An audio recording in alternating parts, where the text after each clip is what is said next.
Welcome to the Crime for Sleep channel. Let me know where you're watching from and what time it is. And don't forget to like, comment, and subscribe. Story 1. I remember the silence of that old house most of all. After 3 weeks of living there alone, I had grown accustomed to the gentle creaking of the wooden floors, the occasional tap of branches against the windows, and the soft whisper of wind through the poorly sealed door frames.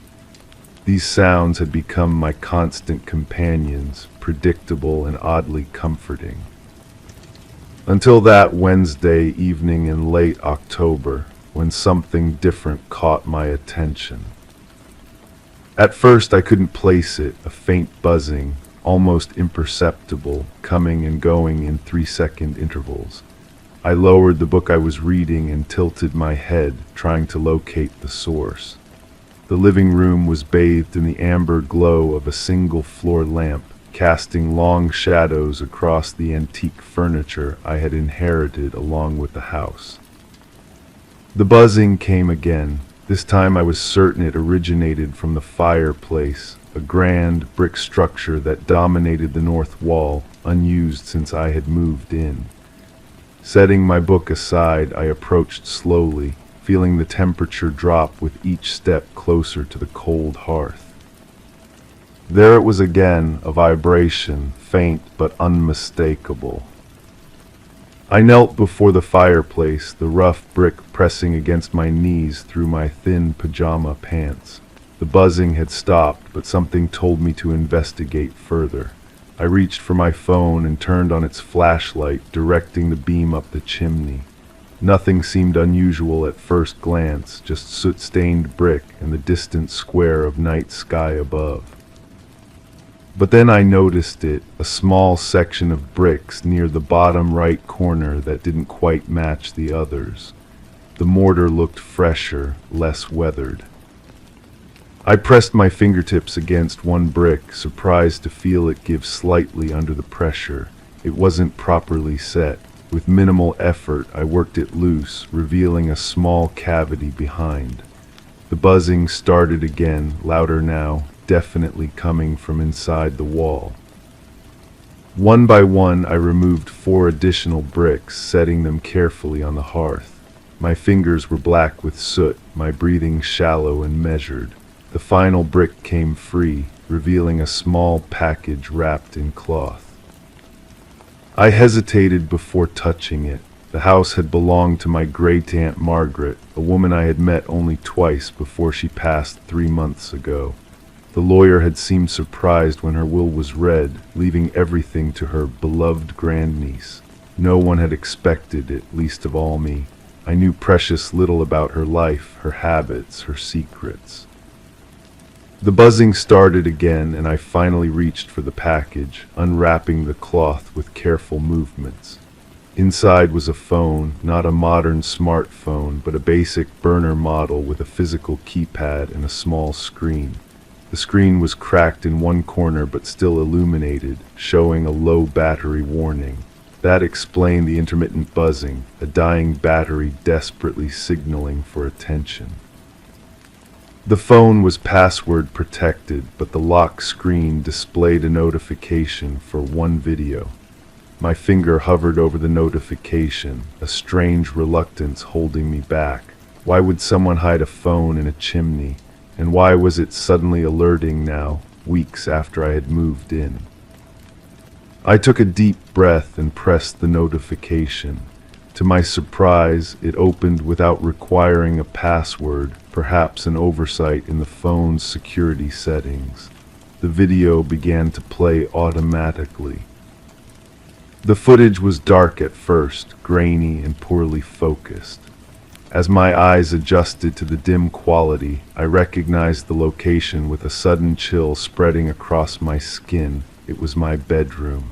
More specifically, it was filmed from the corner where an antique wardrobe stood, providing a clear view of my bed, the doorway, and the window.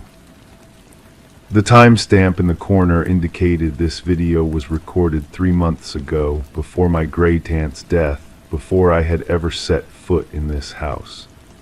The room looked different then, floral bedding instead of my solid blue, different curtains, a small desk where my reading chair now sat.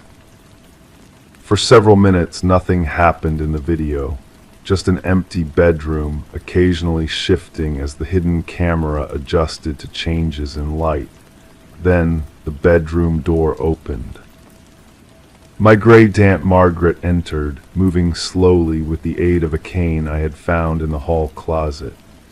She looked anxious, continually glancing over her shoulder as she crossed to the nightstand and removed something from the drawer, papers of some kind, which she quickly folded and placed in the pocket of her cardigan. She turned toward the camera then, her expression changing to one of determination. She approached the wardrobe, her hand outstretched as if reaching for the camera itself, when the video suddenly cut to black. I waited, expecting more footage, but the screen simply returned to the main menu. The phone buzzed once more in my hand, the battery icon now flashing red. With trembling fingers, I navigated to the call history. Empty. Text messages, also empty. Contacts showed just one entry labeled insurance, with a number I didn't recognize. Before I could investigate further, the screen went black. The battery had finally died. I sat back on my heels, the cold from the brick floor seeping through my clothes. Questions flooded my mind, each one branching into three more. Who had placed this camera in my great aunt's bedroom? Why had she seemed afraid? What were the papers she had hidden? And perhaps most troublingly, why had the phone started alerting now, weeks after I had moved in? I placed the dead phone on the coffee table and moved through the house, checking windows and doors, drawing curtains closed. The silence that had once felt comforting now seemed loaded with watchful potential.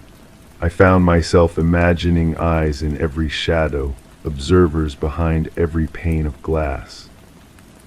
Sleep eluded me that night as I lay in bed, the same bed from the video, though I had changed the mattress and bedding.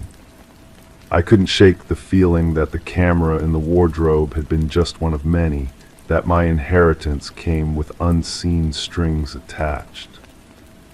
The next morning I plugged the burner phone into a charger I found in a kitchen drawer.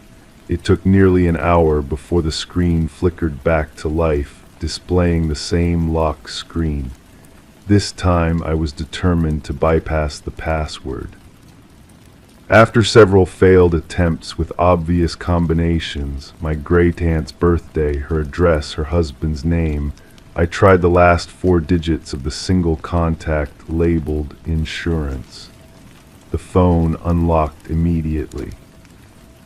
There were no additional videos, no explanatory texts, just a drafts folder containing a single unsent message. If you're reading this, I didn't make it. Check behind the painting in the dining room. Trust no one, especially not him. I moved to the dining room with cautious steps, approaching the only painting on the wall, a pastoral landscape in muted tones that I had barely noticed before.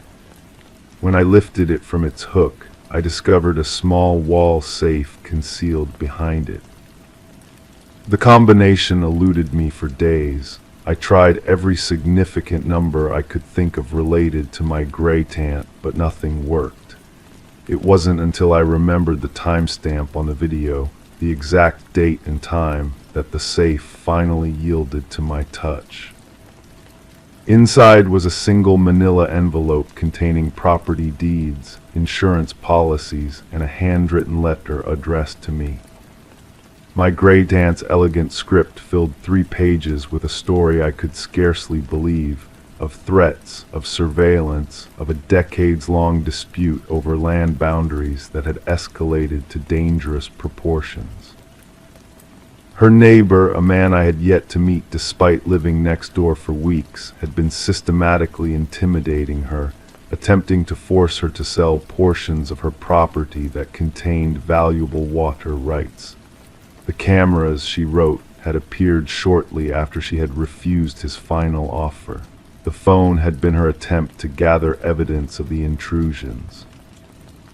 The letter ended with a warning. He knows I've left everything to you. He'll be watching, waiting for you to make the same mistake I did, trusting that the law will protect you. It won't. The sheriff is his cousin. The lawyer is his friend. Be smarter than I was. I folded the letter carefully, returning it to the envelope. Through the dining room window, I could see the neighboring property, a large house set back from the road, partially obscured by tall pine trees.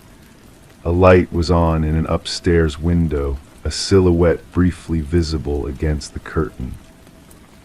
The buzzing started again, not from the burner phone still clutched in my hand, but from my own cell phone in my pocket. An unknown number. I let it ring through to voicemail. The message was brief, a man's voice deep and cordial, just calling to welcome you to the neighborhood. I was a good friend of your aunt's. Perhaps we could meet for coffee sometime.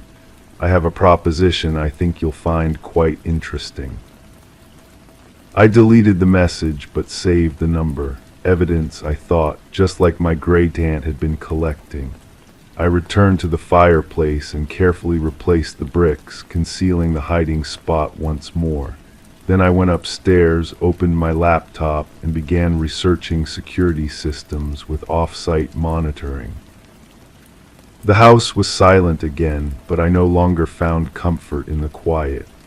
Instead, I found myself straining to hear the next unexpected sound, the next clue in a mystery I had inherited along with these old wooden floors and creaking door frames. A mystery that I was beginning to suspect had already cost one life. And as darkness fell outside my windows that evening, I couldn't help but wonder if someone was watching me through the glass, waiting for me to make a mistake. Or perhaps they were already inside, hidden behind the walls, recording my every move. Just like the phone hidden in the chimney.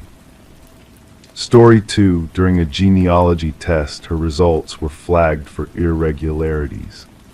A few days later, a man from the lab showed up at her door with photos of a woman who looked exactly like her, taken from traffic cameras in another state. The kicker, that woman had never submitted a test. There's something uniquely comforting about a rainy Tuesday afternoon in October. The soft patter against my office window created a rhythm that matched the tapping of my pen against the weathered leather notebook I've carried for 15 years. I remember the weight of it in my hands, the smell of old paper mixed with the earthy scent of fresh coffee steaming beside my keyboard. I wasn't expecting any visitors that day. Most people don't seek out private investigators when the weather turns. But at precisely 3:17 p.m., a knock came at my door.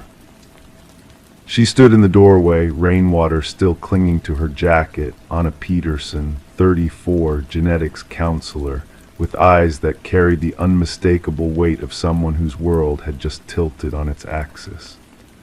The manila envelope she clutched had bent slightly from her grip, already showing the wear of someone who had opened and closed it countless times, studying its contents until the edges softened. "I think I'm being replaced," she said, her voice barely audible above the rain. I motioned to the chair across from my desk, the vinyl creaking softly as she settled into it. The overhead light cast shadows across her face, highlighting the sleepless nights etched beneath her eyes. "Tell me everything," I said, opening my notebook to a fresh page. "Start from the beginning." 3 weeks earlier, Anna had submitted a routine DNA sample to Genetic Legacy, one of those ancestry companies that promises to map your family history with a simple cheek swab. She'd been curious about her maternal grandmother's side, nothing more than casual interest. The kind of thing millions of Americans do every year. The test was supposed to take 8 weeks to process, she explained, her fingers tracing invisible patterns on the envelope in her lap. But after only 10 days, I received a call from someone claiming to work in their verification department, a Dr. Marcus Elliott. Dr. Elliott had spoken slowly, carefully selecting his words. The lab had detected what he called anomalies in her sample, nothing concerning, he assured her, just something that required additional testing. Anna hadn't thought much of it until 3 days later when her doorbell rang just after dusk. "He was standing on my porch," she said, her voice dropping to a whisper. "Dr. Elliott, he wasn't supposed to know where I lived." The man had apologized for the intrusion, but insisted that what he needed to show her couldn't wait. Inside the envelope he carried were 8 photographs, traffic camera images from Phoenix, Arizona, dated over the previous 6 months. Anna had never been to Phoenix. She slid the envelope across my desk now, her fingers lingering on it momentarily before letting go. I carefully extracted the contents, 8 color printouts, slightly grainy but clear enough. In each one was a woman who could have been Anna's twin, same heart-shaped face, same chestnut hair cut in a shoulder-length bob, same slight tilt of the head as she waited at traffic lights. "This isn't me," Anna said, her voice firmer now. "I was in Boston during all these dates. I have proof, work records, credit card statements, witnesses." Dr. Elliott had explained something that sounded like science fiction. The DNA sample Anna had submitted matched perfectly with trace DNA evidence collected from 3 different crime scenes in Phoenix. Minor thefts, nothing violent, a jewelry store, an electronics retailer, and an art gallery. In each case, the perpetrator had been careful, methodical, leaving almost nothing behind. Almost. "He told me something impossible," Anna continued, pulling out a small digital recorder from her pocket. "He recorded our conversation. Listen." She pressed play and a man's voice filled the room, calm and clinical. "The voice analysis from the jewelry store's security system matches your vocal patterns with 97.2% accuracy. It's you, Ms. Peterson, or someone genetically identical to you, someone who shouldn't exist." The rain grew heavier outside as Anna explained the rest. Dr. Elliott had confided that he'd gone against company policy by coming to her. Genetic Legacy had government contracts she hadn't known about when she signed their terms of service, contracts that gave certain agencies priority access to their database. Someone else had been alerted to the match before him, someone who had already started inquiries into Anna's life. The day after his visit, I noticed a black sedan parked across from my apartment, she said, her voice steadying as she recounted the details. The same car followed me to work the next morning, and then there were the phone calls, my cell phone ringing once, then hanging up when I answered. I studied the photos again, noting details Anna hadn't mentioned. The woman in Phoenix wore clothes similar to Anna's style but not identical. Her posture was a fraction more rigid, and in one image, caught in profile, there was something about her eyes, a hardness that Anna's didn't possess. "Do you have siblings?" I asked, though I already suspected the answer. "Only child," she confirmed, "and before you ask, no, my mother never mentioned twins. I was born at Massachusetts General, full medical records, no mysteries there." I tapped my pen against the notebook, the rhythmic sound almost drowned out by the rain. "What did you do next?" Anna had done what any reasonable person would do. She'd contacted the Phoenix police, explaining the situation. They'd been polite but dismissive. Without more to go on than traffic camera footage and the word of a geneticist who had violated his company's privacy policy, they couldn't open an investigation. 2 days ago, someone broke into my apartment. she said, pulling out her phone to show me photographs of subtle disturbances, books slightly out of order, a drawer not fully closed, the corner of a rug turned up. Nothing was taken. It was like they were looking for something specific. Or studying her habits, I thought but didn't say. That same night, Anna had received an email from an address she didn't recognize. The message contained a single line: "She's not you, you're not her. Only one of you was meant to be." The implications hung in the air between us, heavy as the storm clouds outside. What Anna was describing sounded like something from a conspiracy thriller: identical DNA, a doppelganger committing crimes, shadowy surveillance. Yet the evidence before me was concrete: the photos, the voice analysis, the break-in. I pulled out my own recorder and set it on the desk between us. "I need you to tell me everything again from the beginning, every detail, no matter how small." As Anna spoke, I noticed a pattern in her story that she hadn't recognized herself. Dr. Elliot had only shown her evidence of her double committing crimes, but the traffic camera photos spanned 6 months. Surely this mysterious look-alike did more than just steal. She would have had to live somewhere, interact with people, exist in the world. After Anna left, promising to return the next day with her complete medical records, I sat in the growing darkness of my office. The rain had slowed to a gentle mist, casting a halo around the streetlights outside. I pulled up my laptop and searched for Genetic Legacy. Their website was professional, corporate, with the expected privacy policies and scientific explanations. But something caught my eye on their About Us page, a small logo in the corner, easily overlooked.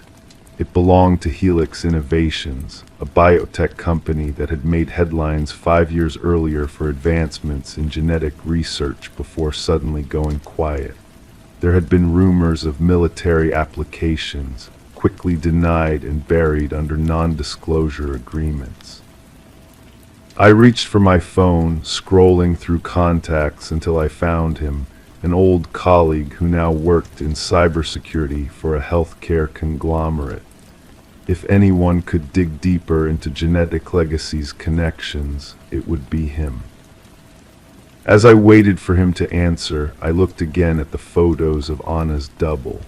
In the last image, partially obscured by the car window, there appeared to be a small birthmark on her neck, identical to the one I had noticed on Anna during our meeting. Some things can't be coincidental. The phone connected and I spoke softly into the receiver. "Hey, it's me. I need everything you can find on something called Helix Innovations. And while you're at it, see what you can dig up on a Dr. Marcus Elliot." I hung up and returned to the photographs, spreading them across my desk in chronological order.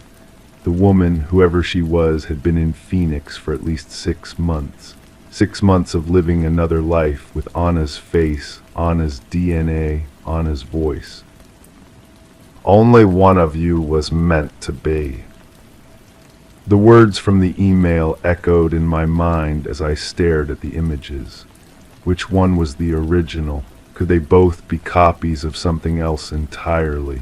The questions multiplied as night settled fully over the city.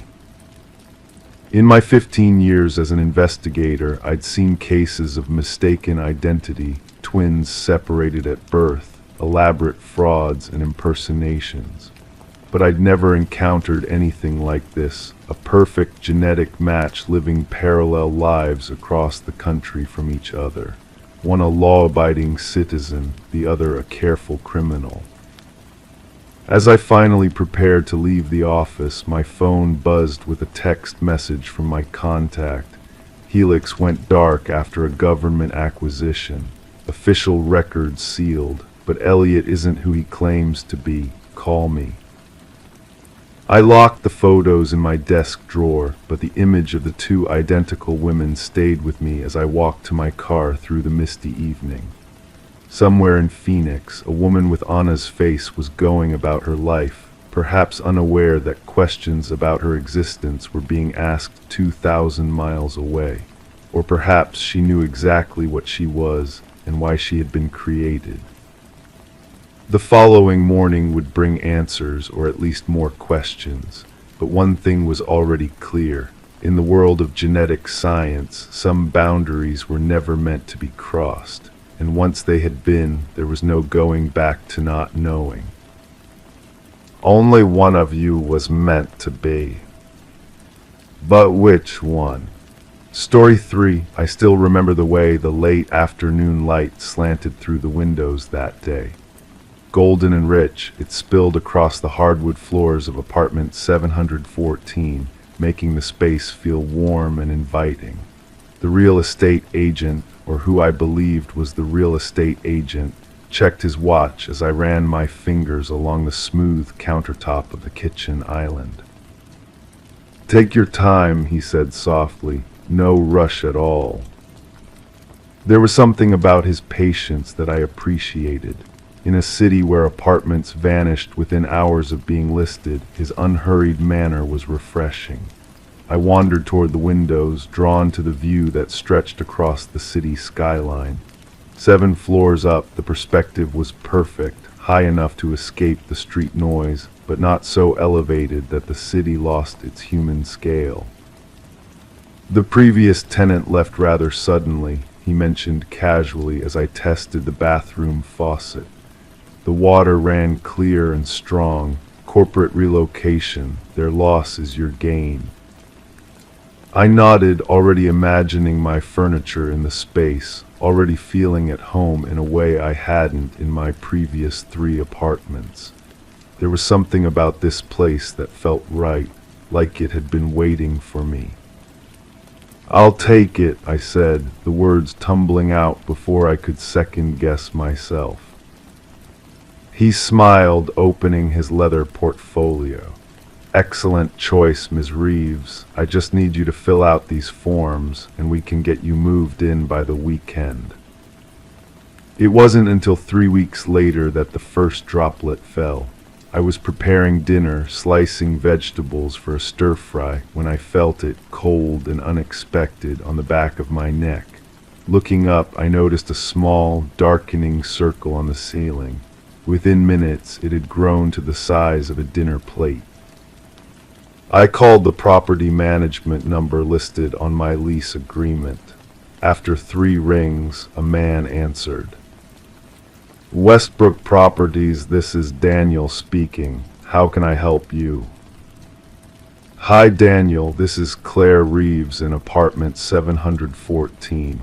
I think I have a leak coming from the unit above me." The silence that followed lasted perhaps 5 seconds, but it felt much longer. "I'm sorry," he finally said, his voice carrying a note of confusion. "Did you say apartment 714 at the Parkview building?" "Yes, that's right. I moved in 3 weeks ago. There's water coming through my ceiling." Another pause. "Ms. Reeves," he continued slowly, "I'm looking at our system right now, and apartment 714 has been vacant for almost 5 years." A cold sensation, different from the water droplet, spread across my skin. "That's impossible," I replied, hearing the slight tremor in my voice. "I'm standing in it right now. I signed a lease with your agent, a Mr. Collins."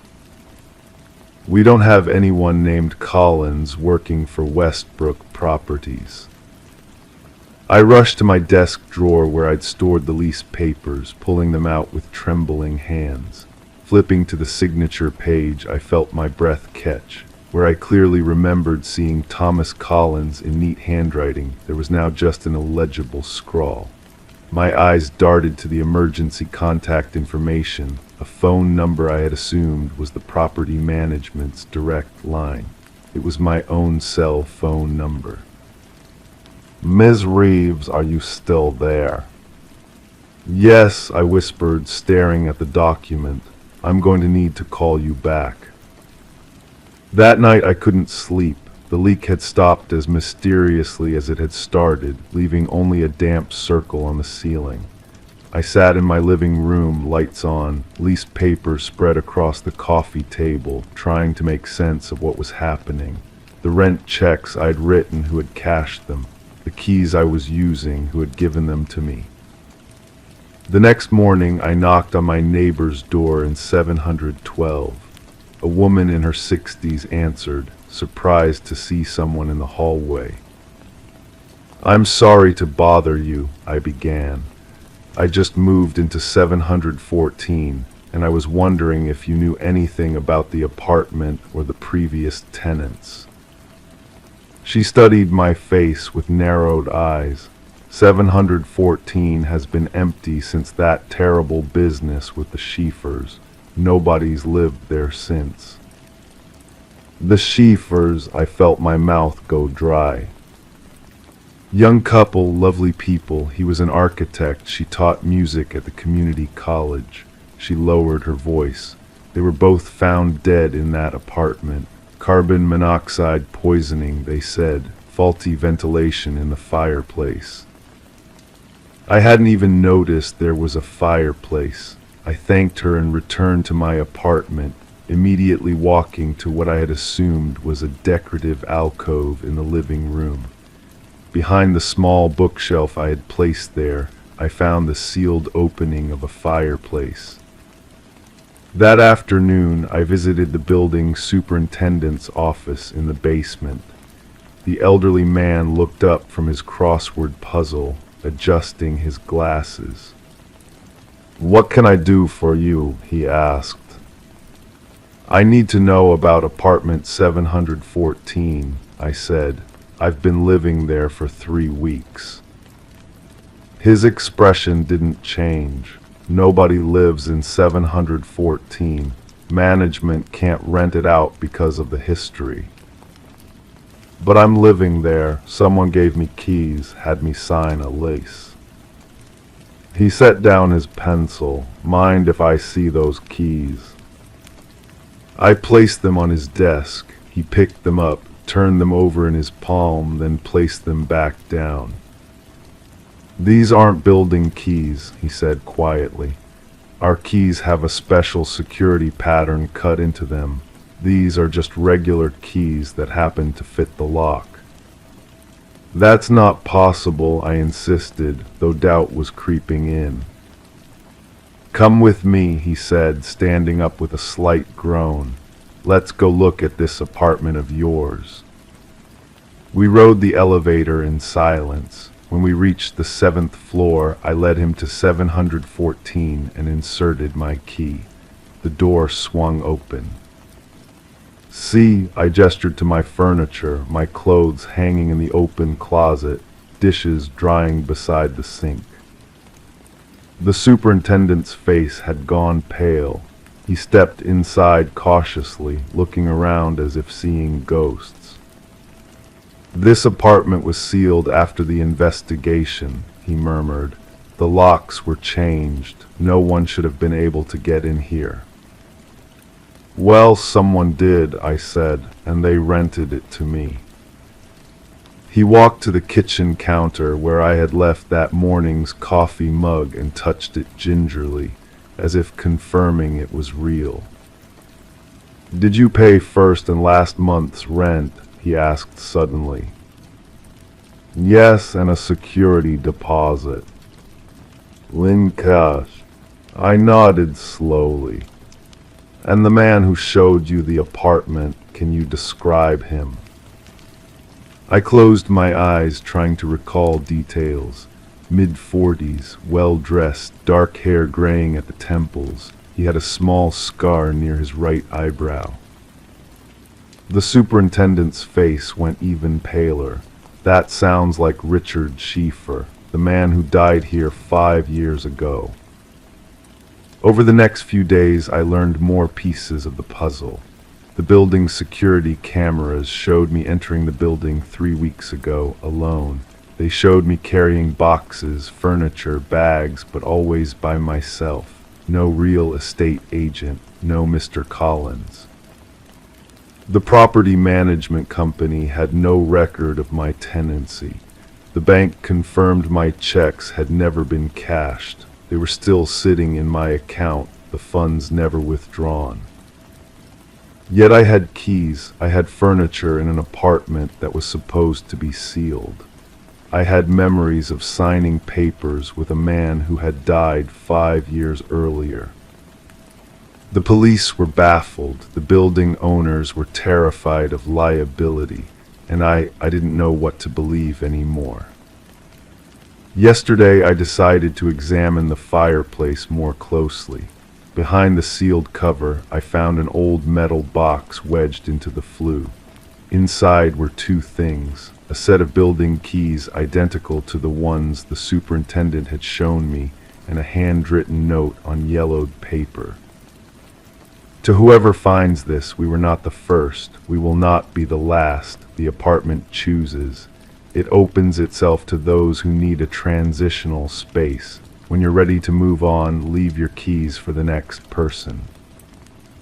It was signed Richard and Emma Schieffer, dated 5 years ago.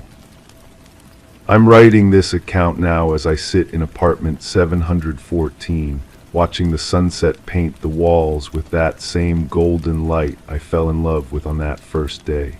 The leak never returned. The property management company has no record of my existence here. According to official records, this apartment remains vacant. Tomorrow I will leave. I found a new place across town, a real place with a verifiable lease and a management company I've researched thoroughly. I'll leave my keys in the metal box in the fireplace, just as the note instructed. Sometimes I wonder if Richard Schieffer ever really died, or if he simply moved on when the apartment was done with him. Sometimes I wonder if I was ever really here at all. But mostly I wonder about the next person who will walk through that door, admiring the view, feeling that inexplicable sense of belonging, never questioning why such a perfect apartment was available in a city where nothing stays vacant for long. Story 4. I still remember the first time I stepped into that room. It was late October, the kind of autumn evening when the air feels thin and brittle, like it might shatter if you breathe too deeply. The rental house had seemed perfect, a Victorian with good bones, as they say, tucked away on a quiet street where the maple trees were shedding their amber leaves in lazy spirals. The bedroom was on the second floor, facing east, spacious, with high ceilings that gave it an almost cathedral-like quality. Light poured through tall windows, painting golden rectangles across hardwood floors that creaked just enough to remind you of their age. The walk-in closet was a pleasant surprise, rare in these old houses. Yes, everything seemed perfect. Until I noticed the door. Not immediately, of course. It wasn't until dusk had settled completely and I was preparing for my first night in the new place that I saw it. The bedroom door had a lock, which wasn't unusual in itself. What caught my attention was its position, mounted on the outside of the door. The kind of lock you'd use to keep something in, not intruders out. I ran my fingers over the brass fixture, feeling its cool, smooth surface. It looked older than the other hardware in the house, possibly original to the building. When I pulled the door nearly shut to examine it more closely, that's when I saw them, the words scratched into the wood on the inside of the door just below eye level. Don't fall asleep. The lettering was small, deliberate, not the work of a child or a moment's impulse. Someone had taken their time, carving each letter with precision. I should have left that night, packed my few unpacked belongings, and found a hotel. That would have been the rational response. Instead, my curiosity, the same quality that had led me into investigative journalism, took hold. There was a story here waiting to be uncovered. The rental agency had mentioned nothing unusual about the property. The house had been vacant for nearly 8 months before I signed the lease. The agent, a thin woman with perpetually pursed lips, had seemed eager, perhaps too eager, to find a tenant. The price had been surprisingly reasonable for the neighborhood. That first night I slept with the bedroom door wide open, wedged securely with a chair from the dining room. Sleep came fitfully, interrupted by the house's unfamiliar sounds, the tick of radiators, the subtle settling of wooden beams, the occasional scrape of tree branches against windows. In the morning light, everything seemed less ominous. I convinced myself the scratched message was a prank, perhaps left by teenagers during the property's vacant period. Still, I couldn't shake the unease that had settled over me, a thin film that clung despite my rational dismissals. I began making inquiries the following day. Casual conversations with neighbors yielded little beyond standard pleasantries and recycled local history. The house had changed hands several times over the past decade. No one spoke of anything unusual, though I noticed a certain hesitation when I mentioned my specific address. The county records office proved more illuminating. I spent hours poring over property documents, tracing ownership back through time. The house had been built in 1894 for a doctor and his family. It changed hands in 1926, then again in 1953. The next transfer wasn't until 1981, an unusually long period for a single owner. That owner had been Eleanor Marsh, a widow who had purchased the property shortly after her husband's death. She had lived there alone for 28 years before passing away in the house at the age of 84. The property had then been sold to a young couple, the Hargroves, who owned it for just 11 months before selling suddenly and moving out of state. After the Hargroves came 3 more owners in rapid succession, none staying longer than 2 years. Then the current owner, a real estate investment company based out of Chicago, which had been renting it out for the past 4 years. The pattern was curious, long-term ownership followed by a series of short stays. It wasn't definitive evidence of anything sinister, but it raised questions that my professional instincts couldn't ignore. The local newspaper archives offered the next piece of the puzzle. Eleanor Marsh's obituary mentioned that she had been found deceased in her bedroom after neighbors noticed mail accumulating. It listed no surviving relatives. There was nothing particularly noteworthy about her death, natural causes at an advanced age, but I couldn't help connecting it to the room where I now slept. The Hargroves proved more difficult to track down. Their departure had warranted no newspaper coverage, and social media searches yielded nothing useful. It wasn't until I spoke with Mrs. Leeton, an elderly woman who lived 3 houses down, that I learned more about them. "Oh, the Hargroves," she said, her voice dropping slightly as she invited me onto her porch. The afternoon light caught the steam rising from her teacup. Young couple, expecting their first child when they moved in. They were so excited about that big bedroom upstairs, planned to make it a nursery. She paused, her weathered fingers tightening around her cup.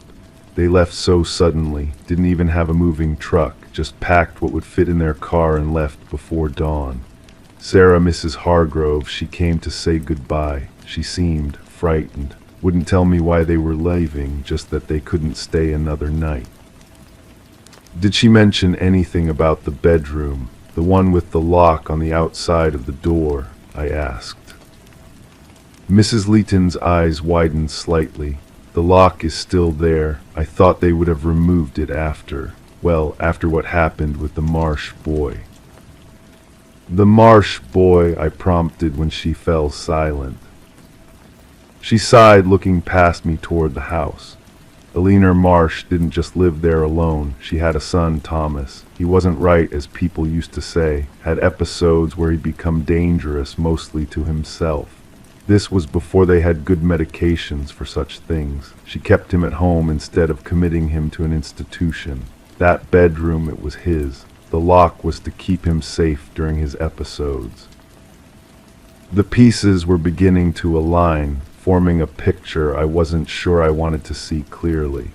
What happened to Thomas? He died in that room. They found him in a leaner together. The official story was that she passed first, natural causes, and without his caretaker he couldn't manage. But there were rumors. Some said the positions they were found in suggested otherwise. That night I stood in the bedroom doorway, staring at the lock with new understanding. The scratched warning took on new significance. I considered moving to a different room, but a strange compulsion kept me there. I needed to understand what had happened in this space. I began experiencing unusual occurrences, nothing dramatic enough to send me fleeing, but unsettling nonetheless. Objects moved between evening and morning. The temperature in the room would drop suddenly, even when the rest of the house remained warm.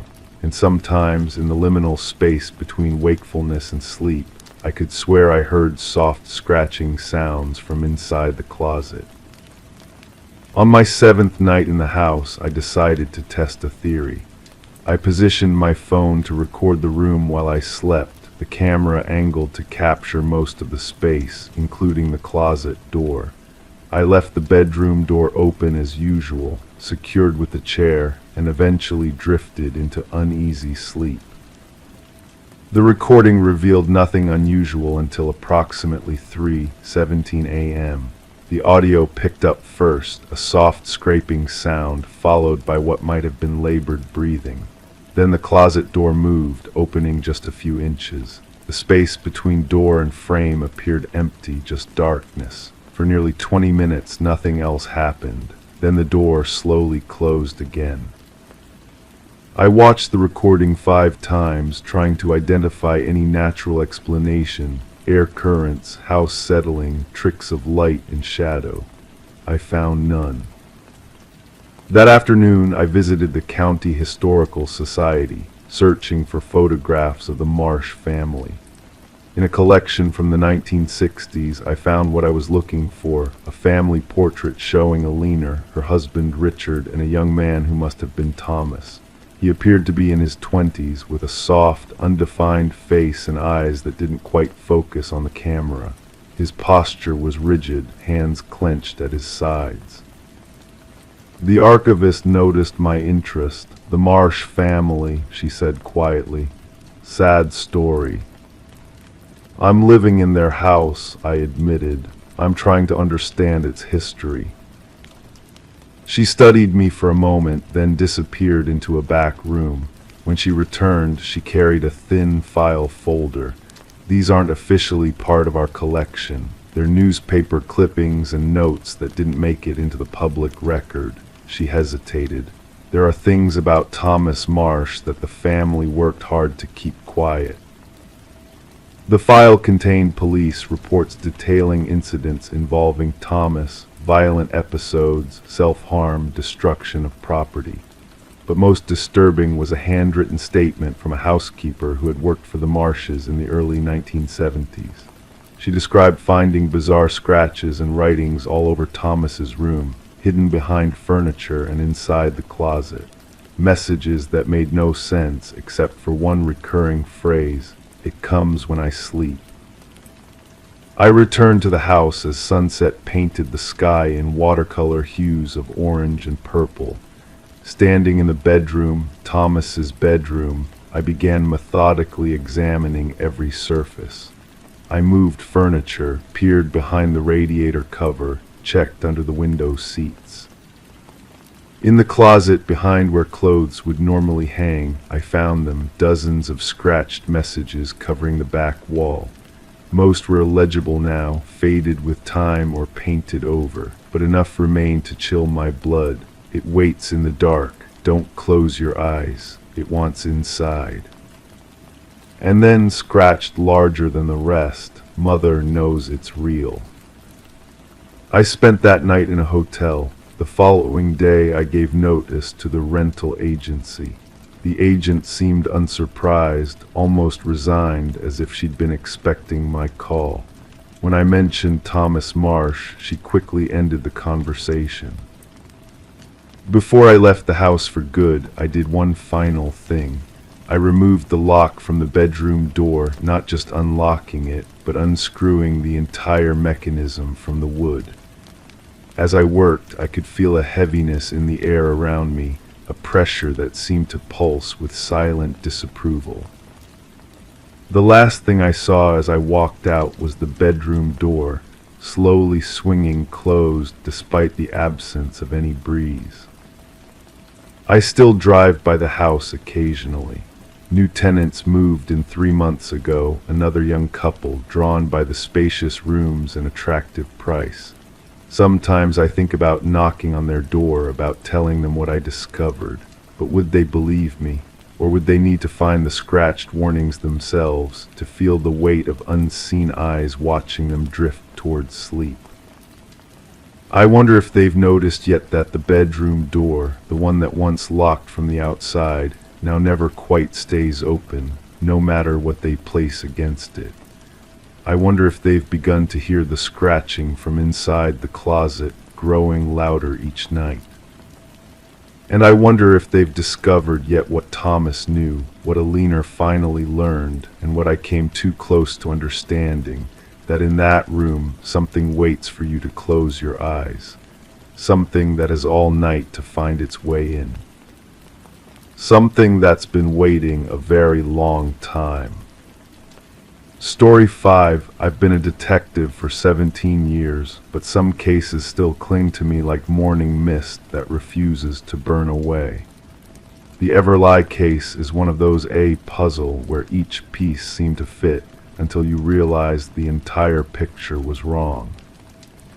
The office was quiet that morning when the call came in. September light filtered through half-closed blinds, casting long shadows across my cluttered desk. A woman's voice on the line, steady but threaded with unease. Rebecca Everlie, 28, newly hired at Meridian Technical Solutions. Her words came carefully measured, as if she was reading from a script she'd rehearsed to keep herself composed. "I think I'm being watched," she said, "but it's complicated." When people say it's complicated, it usually is. I invited her to come in, and hours later, she sat across from me in our interview room. Not the sterile, intimidating box you see on television, but a space designed for comfort, soft lighting, comfortable chairs, a window overlooking a small courtyard where sparrows gathered around a bird feeder. Rebecca was tall with dark hair pulled back into a tight ponytail. Her fingers kept adjusting the sleeve of her blazer as she spoke. "I started at Meridian last Monday," she explained, her voice careful and measured. "Standard first day ID photo, paperwork, tour of the building. They gave me a welcome packet." She placed a manila folder on the table between us, sliding it forward with 2 fingers as if it might burn her. I opened it carefully, noting the typical onboarding materials, benefits information, employee handbook, parking permit. But tucked between the company directory and a map of the office complex was a sealed envelope, off-white and weightier than the rest. Across the front, in black block letters, "Internal surveillance access approved." "I thought it was a mistake," Rebecca continued, watching me examine the envelope. "That it was meant for someone else in HR or security, but it had my employee ID number handwritten in the corner." I slid out the contents, 5 glossy photographs, each with a timestamp and location code printed in the bottom right corner. What I saw made my stomach tight. The first showed a kitchen with white cabinets and a blue tile backsplash. A woman, Rebecca, stood at the counter chopping vegetables. The second, the same woman sitting on a gray couch reading a book, her legs tucked underneath her. The third, Rebecca asleep in bed, the soft glow of a bedside lamp illuminating her face. "These are all from inside your home," I said, not really a question. Yes, her voice was barely above a whisper now. My apartment, but I've never had security cameras installed. Never. The timestamps showed the photos were taken over a span of 3 months all, before she'd even applied to work at Meridian. The final photo was dated just 2 weeks prior. Have you noticed anything unusual at your apartment? Signs of entry, things moved. She shook her head slowly. I've checked everything. The locks are untouched, windows secure, nothing missing or out of place. I made notes in my pad, the scratch of my pen against paper oddly loud in the quiet room. Tell me about Meridian. How did you find this job? They found me, she said. A recruiter reached out through my LinkedIn profile. The offer was generous, too generous looking back. Rebecca had been a data analyst at a smaller firm. Meridian had offered her a 30% salary increase, flexible hours, and comprehensive benefits. The kind of opportunity that doesn't raise questions, it silences them. After finding these, she continued, I started looking more closely at everything. The employee handbook mentions a comprehensive security monitoring system for all staff, but I assumed that meant at the office. And there's a clause in my contract about consent to digital and physical surveillance measures as deemed necessary by security protocols. Did you sign it? Yes, she looked down at her hands. I didn't think twice. These contracts are always full of legal jargon. I spent the next week digging into Meridian Technical Solutions. On paper, they developed security software for corporate clients' firewalls, intrusion detection, that sort of thing. Their headquarters occupied a glass and steel building downtown, 15 floors of modern architectural prowess. Their CEO, Martin Greaves, had a reputation for innovation and privacy advocacy. The irony wasn't lost on me. Meridian had no history of complaints, no lawsuits from former employees, nothing that would indicate something sinister. But a company that clean often has resources to stay that way. I spoke with a friend at the cybersecurity division, Detective Laura Moss. She agreed to examine Rebecca's laptop and phone for signs of compromise. Nothing obvious, she told me 3 days later, her voice carrying the soft lilt of someone who's been staring at code for too long. But there's an application running in the background of her phone that I can't identify. It's disguised as a system process. Spyware. More sophisticated than that, Lara replied. It doesn't just monitor, it seems to be capable of accessing the camera and microphone remotely. But here's the strange part. The app's code signature suggests it was installed at the factory level, before she even purchased the phone. That detail settled in my mind like a cold weight. This wasn't opportunistic surveillance. This was targeted and premeditated. I met Rebecca at a coffee shop 2 blocks from her apartment the following morning. Steam rose from her untouched cup as she listened to what we'd found. I don't understand, she said finally. Why me? I'm nobody. I don't have access to sensitive information. I don't know state secrets. Sometimes it's not about who you are, I replied, watching a barista wipe down a nearby table with slow, circular motions. Sometimes it's about what you represent or who you can lead them to. We discussed her family, parents in Oregon, younger brother in graduate school, her friends, mostly former classmates from university, her romantic history, a 2-year relationship that ended amicably 6 months ago. Nothing stood out as a red flag. Then I asked about her previous job.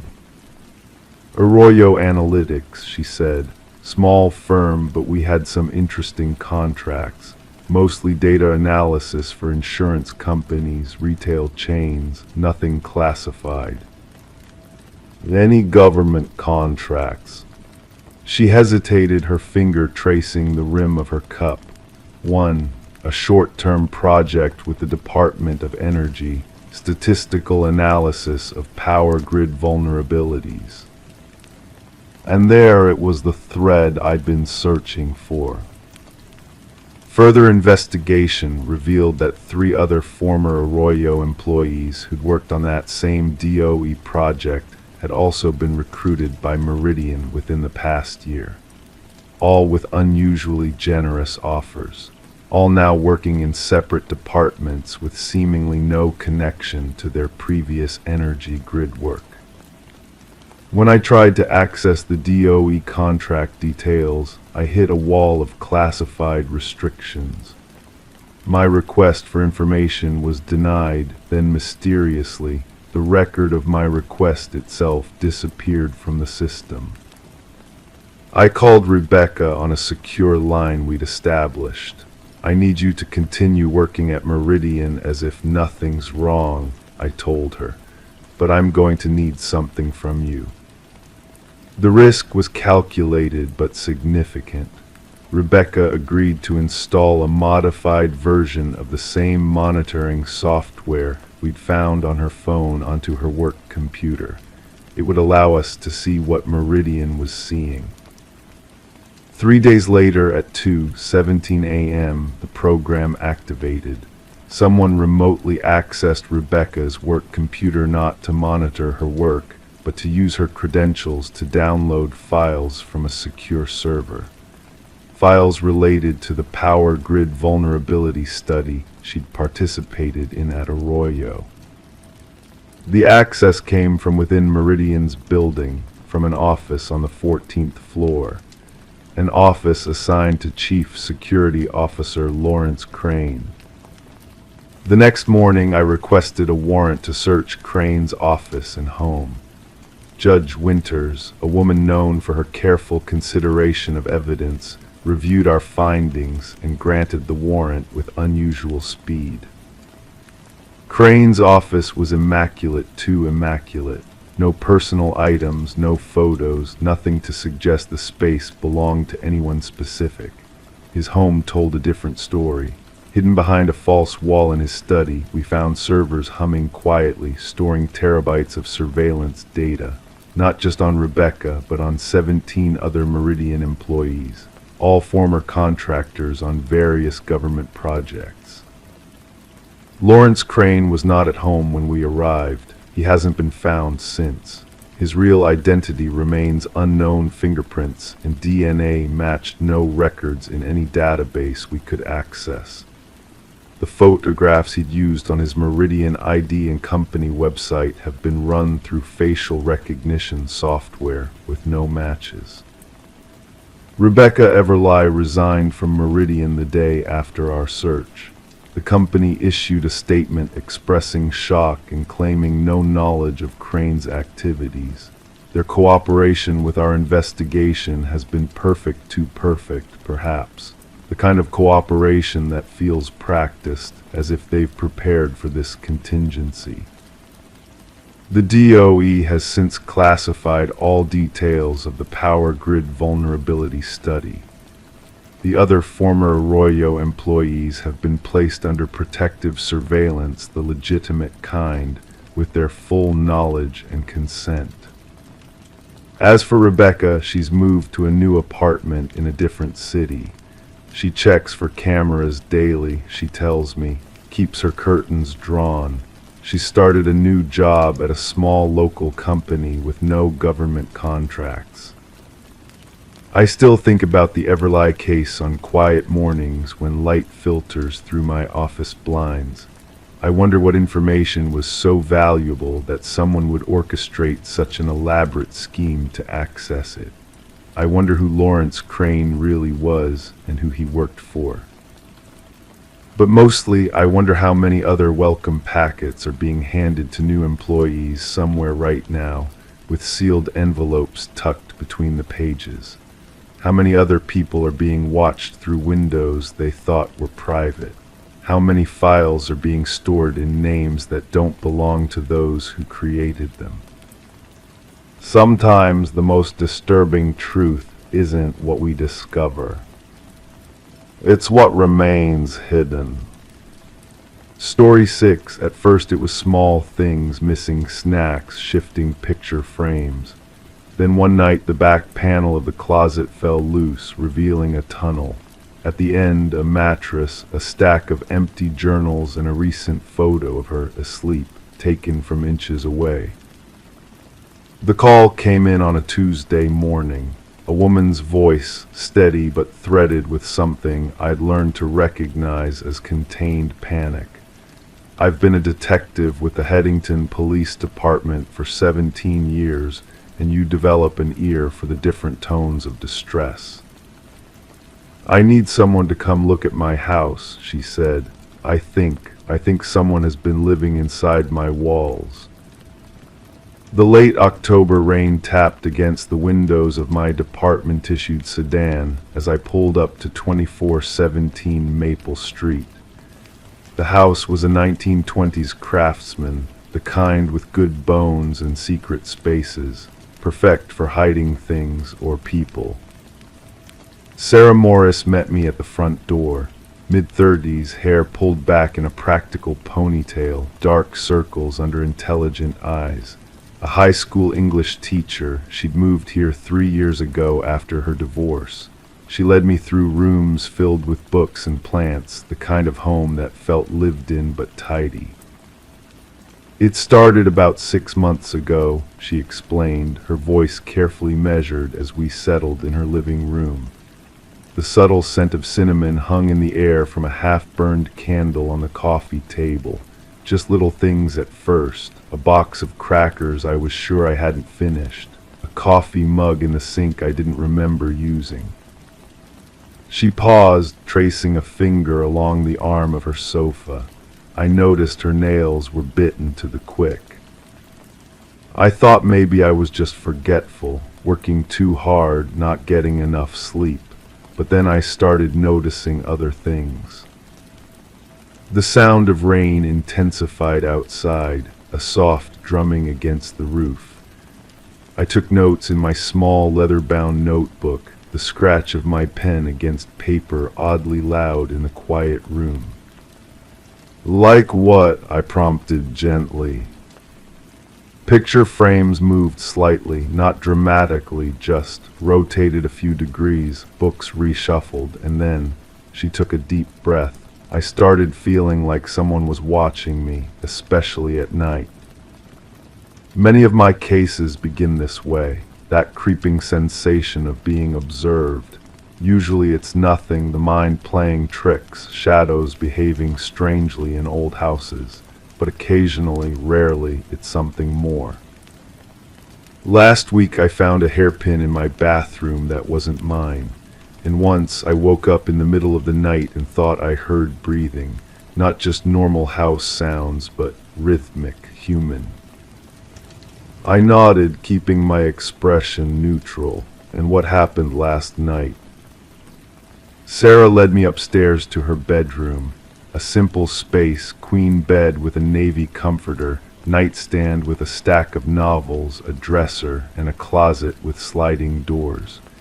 She pulled one door open, revealing neatly hung clothes. I was looking for a sweater I hadn't worn since last winter, she said, her voice dropping lower. I reached to the back and felt something give way. She pushed aside the hanging clothes and pointed to the back panel of the closet. It was slightly ajar, revealing darkness behind it. May I asked, and she nodded. I clicked on my flashlight and carefully removed the panel entirely. Behind it was a narrow opening, just wide enough for a person to slip through. The beam of my light revealed a crude passage, carefully hollowed out between the walls.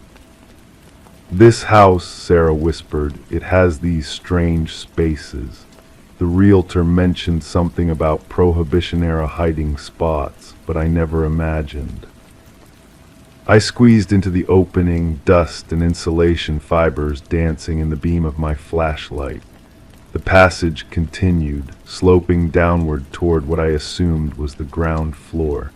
As I made my way through, I noticed small marks on the inner walls, finger smudges, scrapes, evidence of frequent use. The passage opened into a larger space, hidden between Sarah's kitchen and the exterior wall of the house.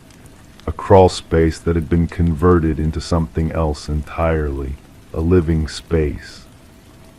My flashlight revealed a thin mattress on the floor, a small battery-powered lamp, a plastic container filled with non-perishable foods, protein bars, crackers, dried fruit, a gallon jug of water nearly empty, and most disturbing of all, a stack of composition notebooks and a digital camera. I picked up the camera with a gloved hand and turned it on. The most recent photo made my skin prickle with goosebumps. Sarah, asleep in her bed, the photo taken from mere inches away from her face. The digital timestamp showed 3:17 a.m. just 2 nights ago. With growing unease, I opened one of the composition books. Inside were meticulous notes, written in cramped, precise handwriting. October 12, S made pasta for dinner again, left half uneaten in fridge. Will retrieve at 2 a.m. when deep sleep cycle begins. October 15, S spent 47 minutes on phone with mother, laughed 12 times. Voice sounds different when she thinks no one is listening. October 18, S read in bed until 11:22 p.m. Book The Dutch House, page 167, fell asleep with light on, entered room at 1:03 a.m. to turn off lamp, stood watching for 7 minutes. Her breathing pattern indicates REM sleep. Page after page documented Sarah's movements, habits, preferences. The writer had been studying her for months, living within feet of her, separated only by drywall and insulation. I felt a chill that had nothing to do with the October air seeping through the old house's walls.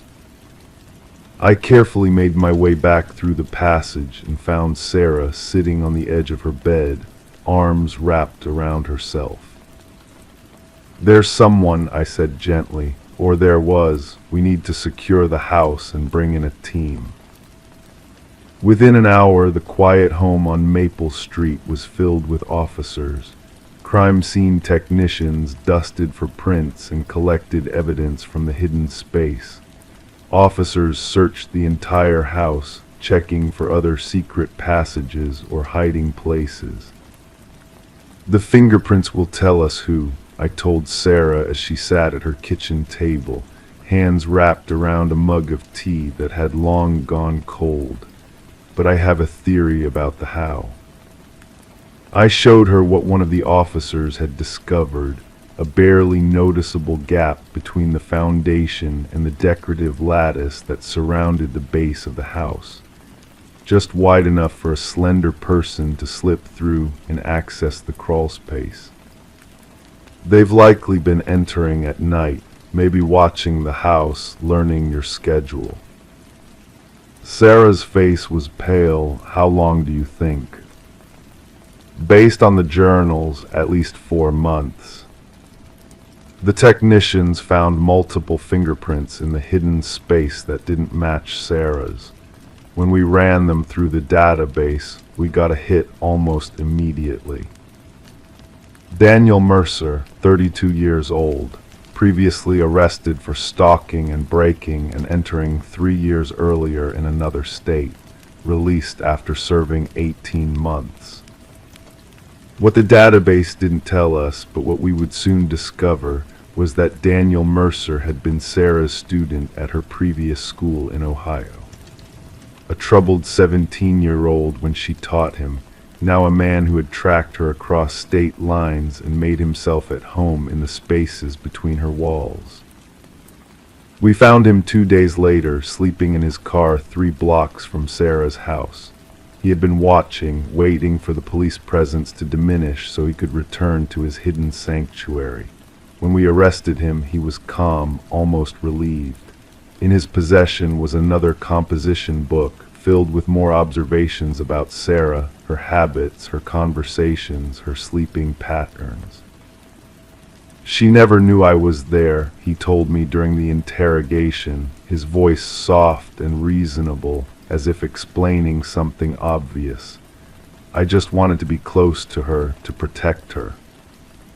Sarah Morris sold her house 2 weeks later. She couldn't bear to stay there knowing what had happened, imagining the eyes that had watched her through unseen gaps in the walls.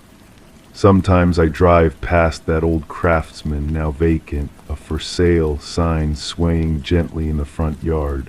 I wonder who will buy it next and if they'll ever discover all its secrets. At night, when the house creaks and settles around me, I sometimes find myself wondering if I'm truly alone. I check my closets before bed now, run my hands along the back panels, just to be sure. Because the most frightening truth isn't that monsters exist, it's that they can live so close to us, breathing the same air, separated by mere inches, without us ever knowing they're there. The case file on Daniel Mercer sits in my cabinet now, closed but not forgotten. Sometimes, on quiet evenings when the office is empty, I flip through those composition books again, reading his meticulous observations of a woman who never knew she was being watched, and I remember what he whispered to me as the officers led him away. "We all have walls," he said, "and something living inside them." Story 7, I remember the first time I saw it, that police sketch with its familiar lines and shadows. The resemblance wasn't just uncanny, it was perfect. Every curve of the cheekbone, the slight asymmetry of the eyes, the way the hair fell across the forehead. It was me, yet there my name was listed among the missing persons of Oak Ridge County. Alina Winters, the caption read. Last seen entering a black SUV outside Meridian Shopping Center, Tuesday, 8:47 p.m. I stood in the police station lobby, my coffee growing cold in my hands, staring at the bulletin board. A chill crawled up my spine, settling between my shoulder blades like an unwelcome hand. The fluorescent lights buzzed quietly overhead, casting everything in a sickly, greenish glow. Officer Daniels had called me in about an unrelated matter, a minor fender bender I'd witnessed the day before, but now that seemed inconsequential. "Ms. Winters," the officer's voice came from behind me, but I couldn't tear my eyes from the sketch. "Are you all right? You look like you've seen a ghost." In a way, I had my own ghost. That's me," I whispered, pointing to the sketch. My finger trembled slightly, leaving a small smudge on the protective glass covering the bulletin board. Officer Daniels followed my gaze, his brow furrowing. The gentle click of his pen against his notepad stopped abruptly. "I don't understand. You're clearly standing right here." "Exactly," I said, my voice barely audible over the soft hum of the station's air conditioning. "So why is my face on your missing persons board?" He studied the image, then me, then back again. The resemblance was undeniable. There must be some mistake. Let me check the file. As he walked away, his boots making soft squeaking sounds against the linoleum floor, I took a closer look at the information beneath my sketched face. The report claimed I had been missing for 3 days. 3 days during which I had been teaching my literature classes, grading papers in my apartment, and walking my dog through Patterson Park each evening. I hadn't been missing. I had been living my life in plain sight. Officer Daniels returned carrying a manila folder, the edges slightly worn from handling. He guided me to a small interview room, not an interrogation room, he assured me, though the distinction seemed meaningless given the circumstances. The chair beneath me was cold metal, uncomfortable by design. The walls were a faded blue-gray, like an overcast sky. "The report was filed by your neighbor, Martha Reeves," he said, spreading photographs across the table. "She claims she saw you entering a black SUV 3 nights ago and hasn't seen you since. She became concerned when you didn't pick up your mail or take out your trash."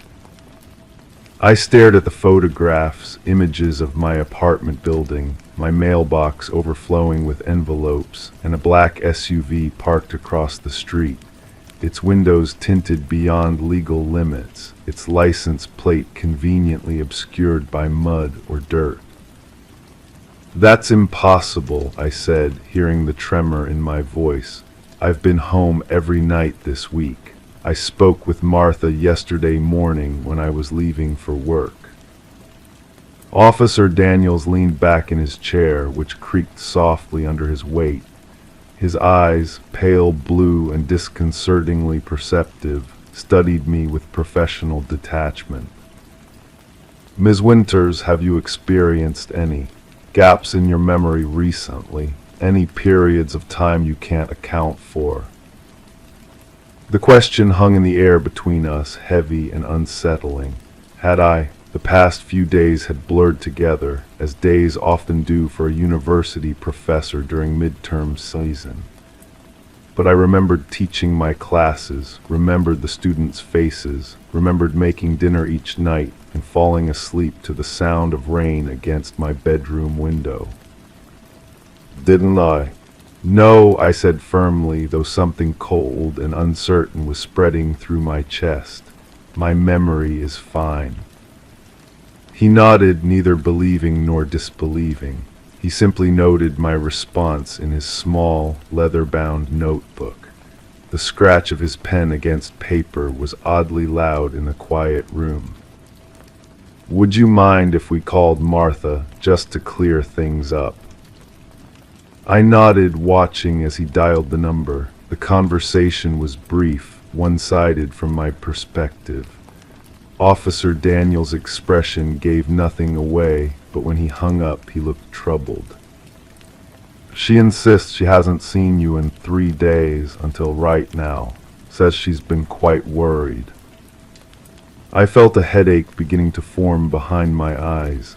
"That's ridiculous. I saw her yesterday. We talked about her new rose bushes."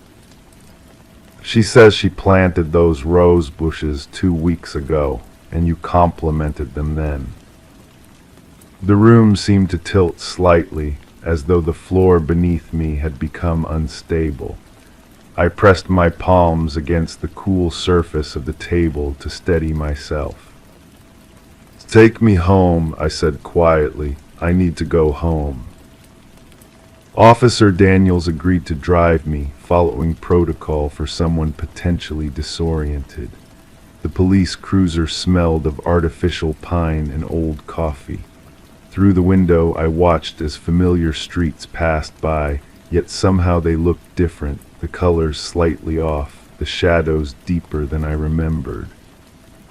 As we pulled into my driveway, I noticed them immediately. Tire marks, wide, dark tracks pressed into the soft earth beside my driveway, exactly where a vehicle might park if someone didn't want to be noticed from the street.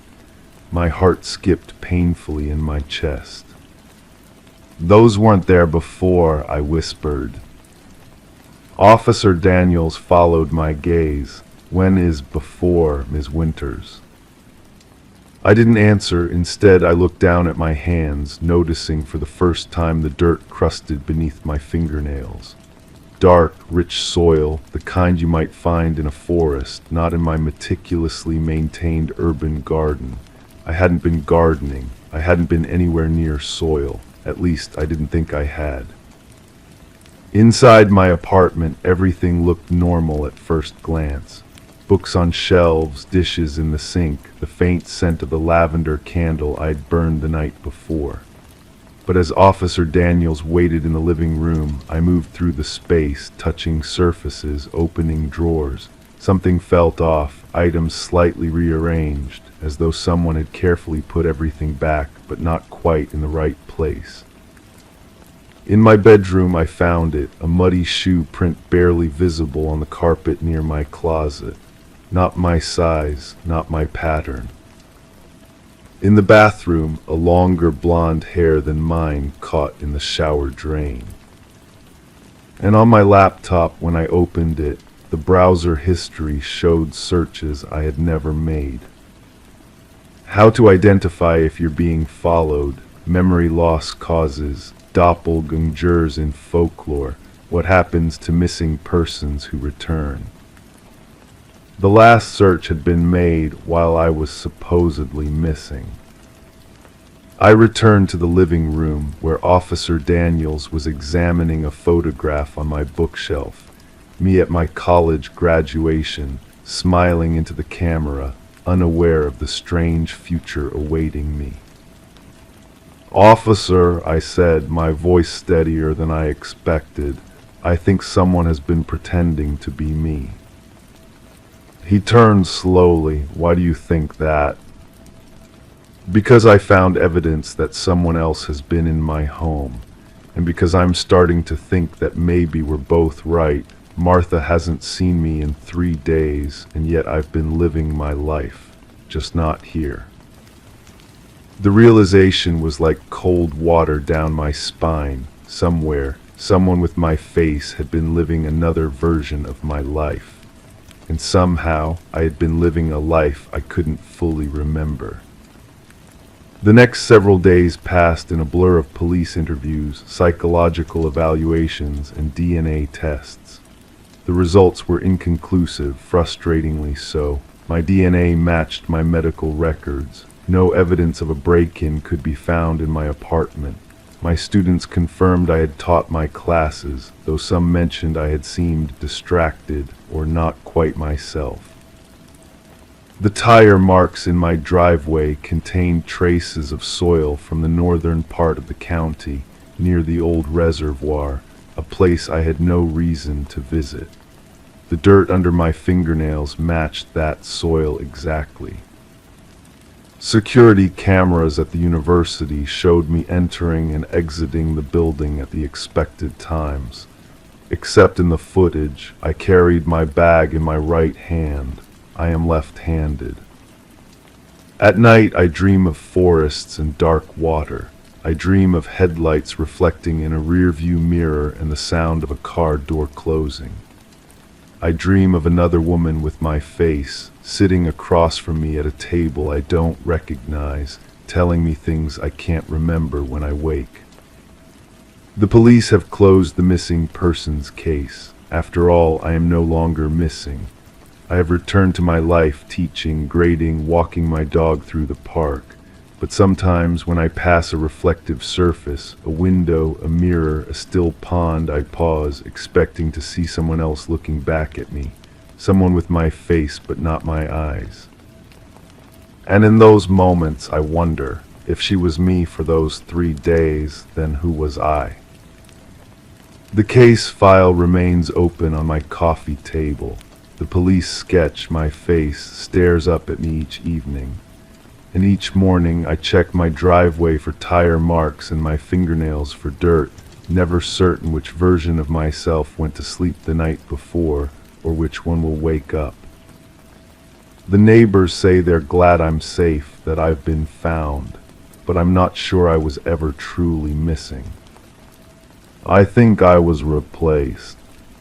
Story 8. The first thing I noticed when I moved into apartment 3B was how the afternoon light filtered through the dusty vertical blinds, casting long, thin shadows across the hardwood floor.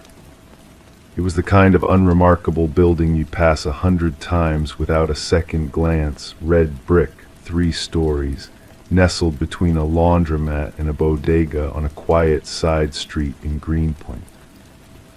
The real estate agent had emphasized how rare it was to find a pre-war building with only 3 units, all identical in layout. Efficient use of space, she'd said, tapping her pen against the floor plan. 1 bedroom, 1 bath, open concept kitchen.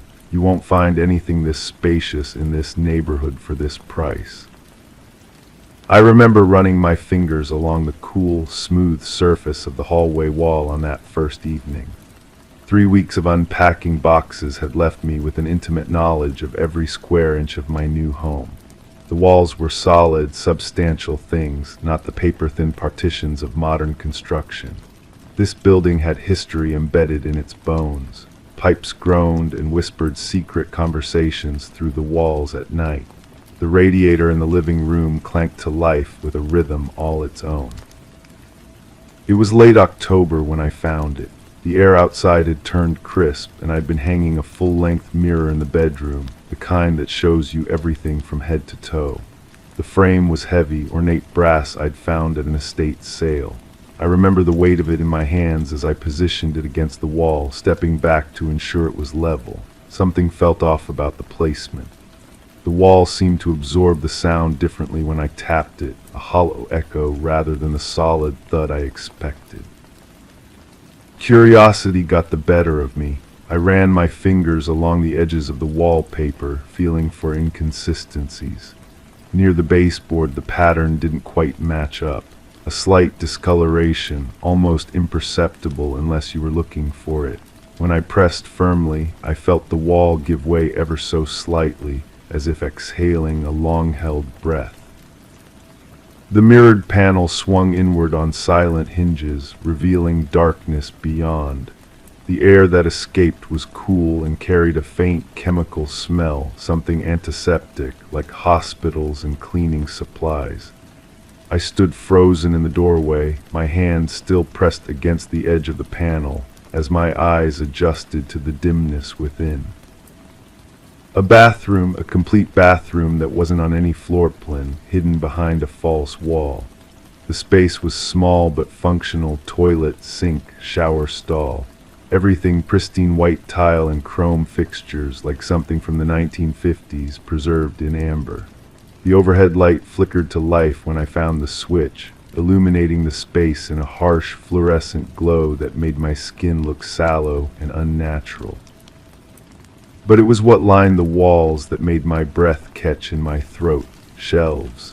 Shelves filled with personal hygiene items meticulously arranged, toothbrushes still in their packaging, bottles of cologne and perfume, hairbrushes with strands still caught in the bristles, prescription medication bottles with names I didn't recognize. None of them were mine. None of them could have been mine. I remember the weight of my phone in my hand as I took pictures, documenting everything with the clinical detachment of someone trying to maintain their sanity. The timestamps on those photos would later become crucial evidence. 7:43 p.m., October 24th, the moment when my understanding of my new home fundamentally changed. Against my better judgment, I turned the faucet handle. The pipes shuddered and groaned, protesting after what must have been years of disuse. For a moment, nothing happened. Then a thin stream of water sputtered forth, rust-colored at first, then deepening to a dark crimson that pooled in the white porcelain basin. I recoiled, shutting off the tap immediately, but not before the metallic scent reached my nostrils. Detective Rivera would later explain that old pipes often produce reddish water when first used after a long period of dormancy. Iron oxide, she said, rust, not blood, as my panicked mind had immediately assumed. But the laboratory results would tell a different story. Traces of hemoglobin, degraded but present, human blood in the water supply dating back years. The building superintendent claimed ignorance when questioned. 3 units, he insisted, always had been. The original blueprints from 1928 confirmed his story: 3 identical apartments, each with 1 bathroom. No hidden spaces, no secret rooms. But the revised plans from 1967, unearthed from deep within city archives, told a different tale. A renovation that added a 4th unit, mysteriously absent from all subsequent records. The history of 317 Maple Street slowly unraveled like a loose thread pulled from an old sweater. Previous tenants of apartment 3B were tracked down, interviewed. None had discovered the hidden bathroom, or so they claimed. Property records revealed a pattern of short-term occupancy, no one staying longer than 18 months, always leaving abruptly, often breaking leases. The building had changed hands 7 times in 40 years, each new owner seemingly eager to sell after brief ownership. It was while interviewing the daughter of the owner from the late 1960s that the name Anthony Lemark first emerged.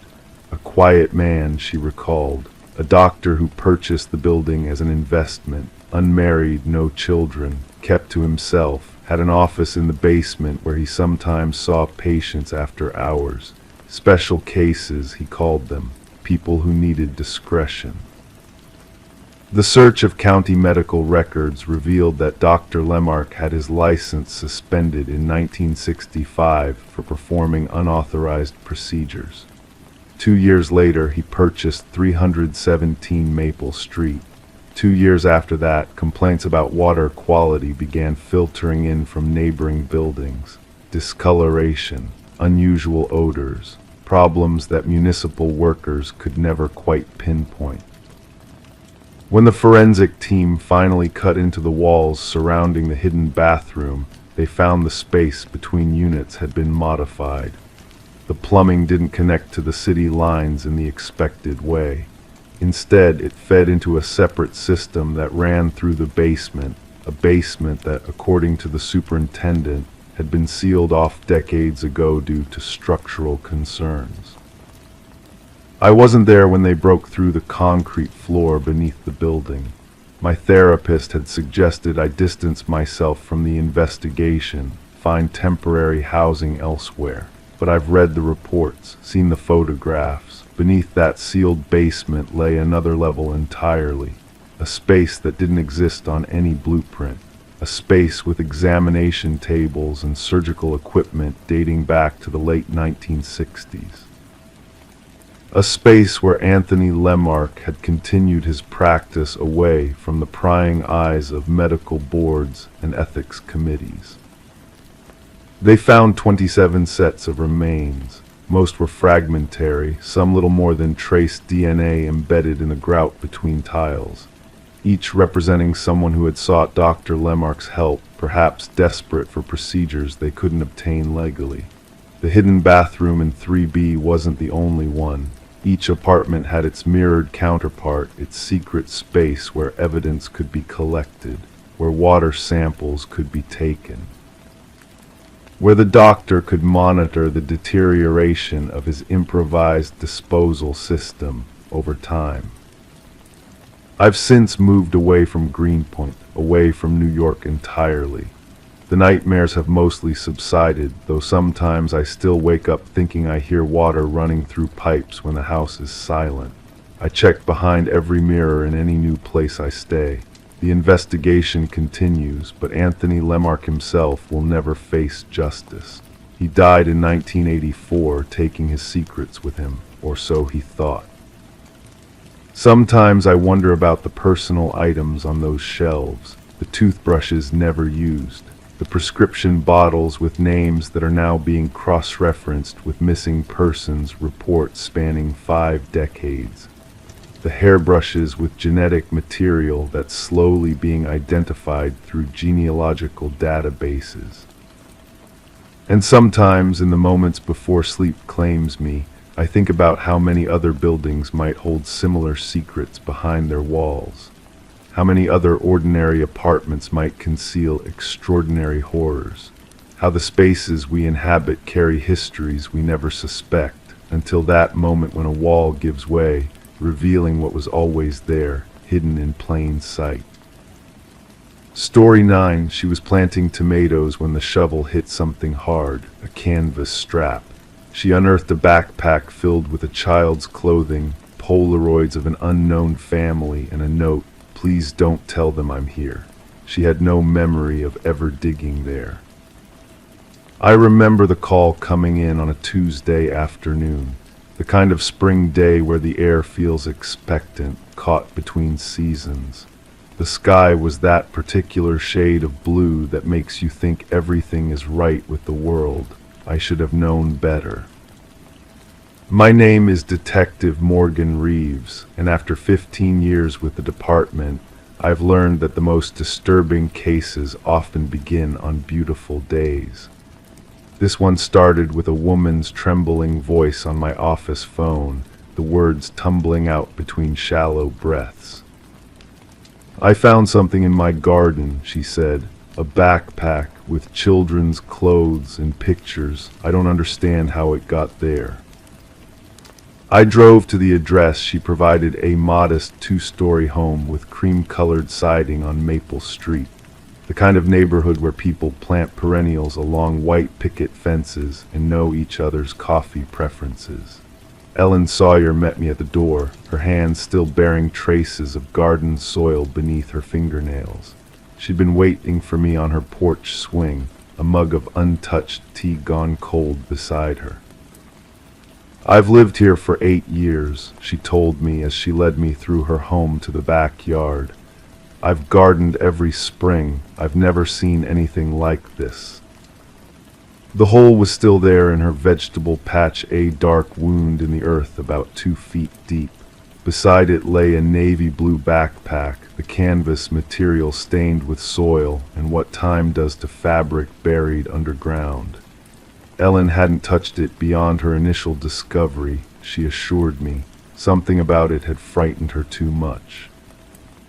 I knelt beside the backpack, the knees of my slacks pressing into soft dirt. The zipper moved with surprising ease, almost as if someone had recently oiled it. Inside, folded with careful precision, I found a child's clothing, a red t-shirt with a cartoon spaceship size 6, a pair of jeans with patched knees, 3 pairs of small white socks, and underwear with the days of the week printed on them. Between the layers of clothing were 5 Polaroid photographs. In the first, a woman with auburn hair smiled at the camera, her arm around a boy of about 5 with the same reddish hair and a spray of freckles across his nose. The second showed the same boy on a blue bicycle. The third was the boy alone, looking straight at the camera with an expression that seemed oddly adult, watchful, wary. The fourth showed a man I presumed to be the father, tall with dark hair, standing next to a lake with sunglasses hiding his eyes. The fifth photo was different. It showed only a door red with a brass knocker shaped like a lion's head. And then there was the note, written in pencil on lined paper torn from a spiral notebook. The handwriting was childish, uncertain. "Please don't tell them I'm here." No signature, no explanation.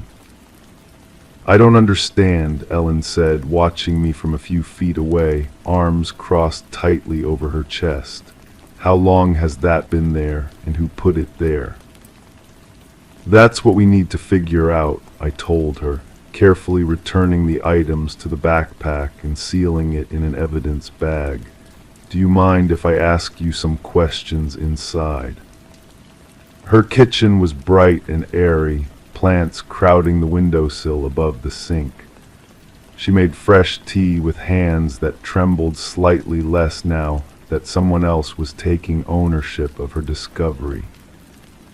"Did you purchase this house from someone, or was it new construction?" I asked, notebook open on the table between us. "I bought it from a couple named Mercer. They were moving to Arizona for retirement. They'd lived here for nearly 20 years before me." "And in the 8 years you've been here, you've gardened in that same spot?" "Yes, though not very deeply. This is the first year I've decided to put in tomatoes. They need deeper soil." She stared into her mug. "If I just stuck with lettuce and herbs like before." I wrote down the previous owners' names. "And you've never noticed anything unusual about that part of the yard? No disturbed soil, unusual growth patterns, anything like that?" She shook her head. "Nothing. It's just been normal garden space. I don't understand how someone could have buried something there without tearing up the lawn, and I definitely would have noticed that."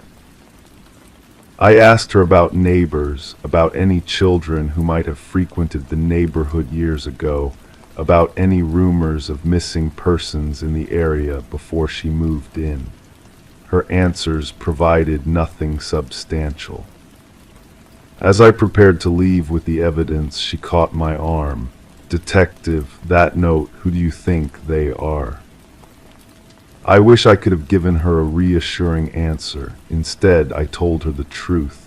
"I don't know yet, but I'm going to find out." Back at the station, I spread the contents of the backpack on an examination table. Our forensics technician, Sonia, photographed each item before carefully examining them for fingerprints, DNA, or any trace evidence that might help identify who they belonged to and how long they'd been buried. Based on the degradation of the material and the condition of the photos, I'd say this has been underground for at least 3 to 4 years, she told me, peering at the backpack's strap under magnification. But not much longer than that. The decomposition isn't extensive enough. So sometime in the last 4 years, someone buried a child's backpack in Ellen Sawyer's garden without her knowledge, I said, more to myself than to Sonia. "Seems that way, and look at this." She pointed to a small tag inside the backpack. "There's a name written here, though it's faded. Looks like C. Turner or C. Warner, I can't be certain." I stared at the photographs again. The boy's face gazed back at me, his eyes holding something I couldn't quite identify. Fear, resignation, a child's normal wariness of cameras, I couldn't be sure. The database search for missing children with the potential name Sonia had identified turned up 3 possibilities across the state. One was a girl, so we eliminated her. Of the 2 boys, one had been found deceased 2 years earlier, his remains discovered in a wooded area 50 miles north. The third was Christopher Turner, reported missing 5 years ago by his school when he failed to attend classes for a week, and his mother didn't respond to calls. When we pulled up Christopher's school photo, there was no doubt. The same reddish hair, the same scattering of freckles, the child from the Polaroids. Christopher had lived with his mother, Elaine Turner, in an apartment about 15 miles from Ellen Sawyer's home. According to the case file, when officers went to perform a welfare check, they found the apartment empty. No furniture, no personal belongings, as if Elaine and Christopher had simply vanished. The investigating officers had reached out to family members who claimed they hadn't heard from Elaine in months. Her ex-husband, Christopher's father, had been living in Colorado at the time and provided a solid alibi for his whereabouts. The case had gone cold. No credit card activity, no cell phone pings, no school enrollments for Christopher elsewhere. It was as if they had disappeared into thin air. And now, 5 years later, Christopher's backpack had surfaced in a stranger's garden. I drove back to Ellen Sawyer's neighborhood the next day. This time I went door to door, showing the Polaroid photos to neighbors who had lived there long enough to potentially remember something. Most shook their heads, expressing shock and concern, but offering nothing useful. Until I reached the house directly behind Ellen's. Martha Devers was in her 70s, with white hair and eyes that missed nothing. She invited me in, served me coffee in a delicate cup that had probably been her mother's, and studied the photos with a magnifying glass she kept in her knitting basket. "I've seen this woman before," she said, tapping the photo of Elaine Turner. "She used to visit the people who lived in the house behind mine before Ms. Sawyer moved in." "The Mercers?" I asked. "Yes, she would come by occasionally, always in the evening. I thought perhaps she was a relative, though Mr. Mercer never mentioned having family nearby." "Did you ever see the boy with her?" Martha frowned, concentrating. Once or twice, I believe, quiet little thing stayed close to his mother. And the man in this photo, I showed her the picture of the dark-haired man by the lake. She adjusted her glasses. No, I don't believe I've seen him. But the woman, she stopped coming around maybe a year before the Mercers moved away. I remember thinking it was odd since she'd been visiting regularly for some time. I thanked Martha and left with a new direction to pursue. The Mercers had moved to Arizona years ago, but their forwarding information was still in the property records. A phone call later, I was speaking with Gerald Mercer, now 82 years old. Elaine Turner, he repeated after I explained why I was calling. Yes, I knew Elaine. She was my niece, my sister's daughter. Troubled girl always had been, even before Christopher came along. Did she visit you often when you lived next to Ellen Sawyer's house? For a while, yes, she was having problems with Christopher's father. He wasn't in the picture much, but when he was, there was always drama. I told her she and the boy could stay with us if they needed to, but she was proud, said she could handle her own problems. When was the last time you saw her? A long pause followed. Must have been about 6 years ago now. She called one night, sounded frightened, said she and Christopher needed to disappear for a while, that he'd found them again. I assumed she meant her ex. She asked if she could leave something with us for safekeeping. Said she'd come back for it when it was safe. And did she leave something with you? No, Gerald said. She never showed up that night. We tried calling her for days, but her phone was disconnected. We filed a missing persons report, but the police said there wasn't much they could do if she'd left voluntarily. My wife and I moved to Arizona about a year later. My arthritis couldn't take another northern winter. Mr. Mercer, did you ever bury anything in your backyard, specifically in what would now be Ellen Sawyer's vegetable garden? Another pause. No, detective. We weren't the burying type. Had a dog once that we cremated, but that's about it. I thanked him and hung up, staring at the file on my desk. Something wasn't adding up. If Elaine and Christopher had disappeared 5 years ago, and the backpack had been buried within the last 4 years, who had put it there, and why? The answer came 3 days later in the form of DNA results from the clothes in the backpack. As expected, they contained Christopher's DNA. But there was another contributor, an adult male whose profile wasn't in our system. On a hunch, I requested the case files from Elaine and Christopher's disappearance be sent to me, including any evidence that might have been collected. Among the items was a coffee mug taken from their apartment, which had yielded a partial fingerprint that hadn't matched anything at the time. Our lab compared that print to latent prints found on the red door Polaroid from the backpack. It was a match. Meanwhile, I'd been researching properties in the area with red doors featuring lionhead knockers.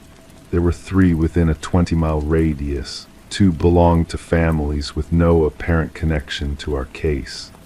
The third was a rental property currently occupied by a middle-aged couple, but 5 years ago, it had been rented to a man named James Warner.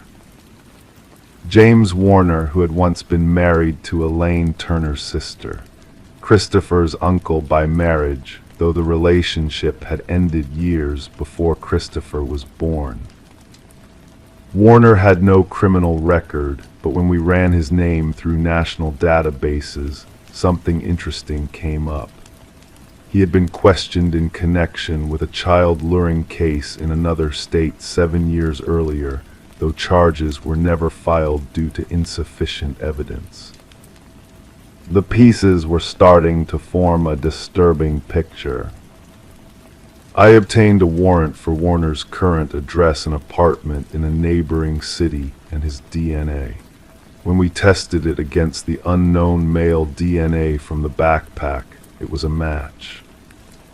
James Warner sat across from me in our interview room, his face betraying nothing as I laid out the evidence. He was in his 40s, unremarkable in appearance, with the kind of face that wouldn't stand out in a crowd, the kind of face people trust without knowing why. "I was just trying to help them," he said eventually, his voice soft.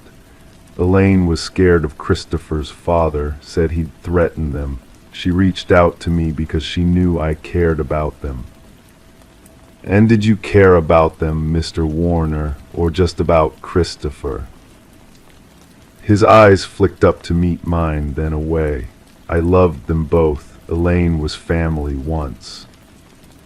"Where are they now?" "I don't know." His fingers tapped a rhythm on the table. "Elaine left Christopher with me for a few days. Said she needed to arrange some things, find a safe place. She never came back." "And what did you do with Christopher after she didn't return?" Warner was silent for a long moment. "I took care of him. He was happy with me. We were going to be a family." "Until when?" His face changed then, something dark passing over his features, until he started asking questions, wanting his mother, saying he was going to tell people about our secret house. "The red door, the lion knocker. What happened to Christopher, James?" He looked down at his hands. "It was an accident. He fell down the stairs. I tried to help him, but he wasn't breathing. I panicked." "And Elaine? I told you she never came back. Maybe she found someone else. Maybe something happened to her. I don't know." I didn't believe him about any of it. The evidence told a different story of a man obsessed with a child who had likely lured Elaine under the pretense of helping her escape an allegedly abusive situation, only to harm her and keep her son. And when Christopher became too difficult to control. "Why bury the backpack in the Mercer's yard?" I asked. "It was where Elaine was heading that night. She told me she was going to her uncle's for help. I thought it was fitting, like returning Christopher to where he would have been safe, if only. If only Warner hadn't interfered. If only Elaine had made it to her uncle's house that night. If only Christopher hadn't fallen down the stairs." We found Christopher's remains 2 weeks later, buried behind the house with the red door and lion knocker, which Warner had sold 3 years earlier. Elaine's body was discovered in the crawl space of the same house, hidden behind a hastily constructed false wall. The evidence was overwhelming. Warner eventually confessed to both murders, though he continued to claim Christopher's death was accidental. He was sentenced to life in prison without the possibility of parole. Ellen Sawyer still lives in her house on Maple Street. She still gardens, though she moved her vegetable patch to the other side of the yard. The space where the backpack was found is now a small memorial garden with forget-me-nots blooming each spring. Sometimes I drive by and see her tending those flowers carefully, reverently, as if by keeping that small patch of earth beautiful, she's somehow watching over a little boy she never knew. A boy who wrote a desperate plea for help and hid it in his backpack, hoping someone would find it before it was too late. I think about that backpack often, how it remained hidden for years, its secrets preserved in darkness until a woman's shovel struck canvas on a beautiful spring day.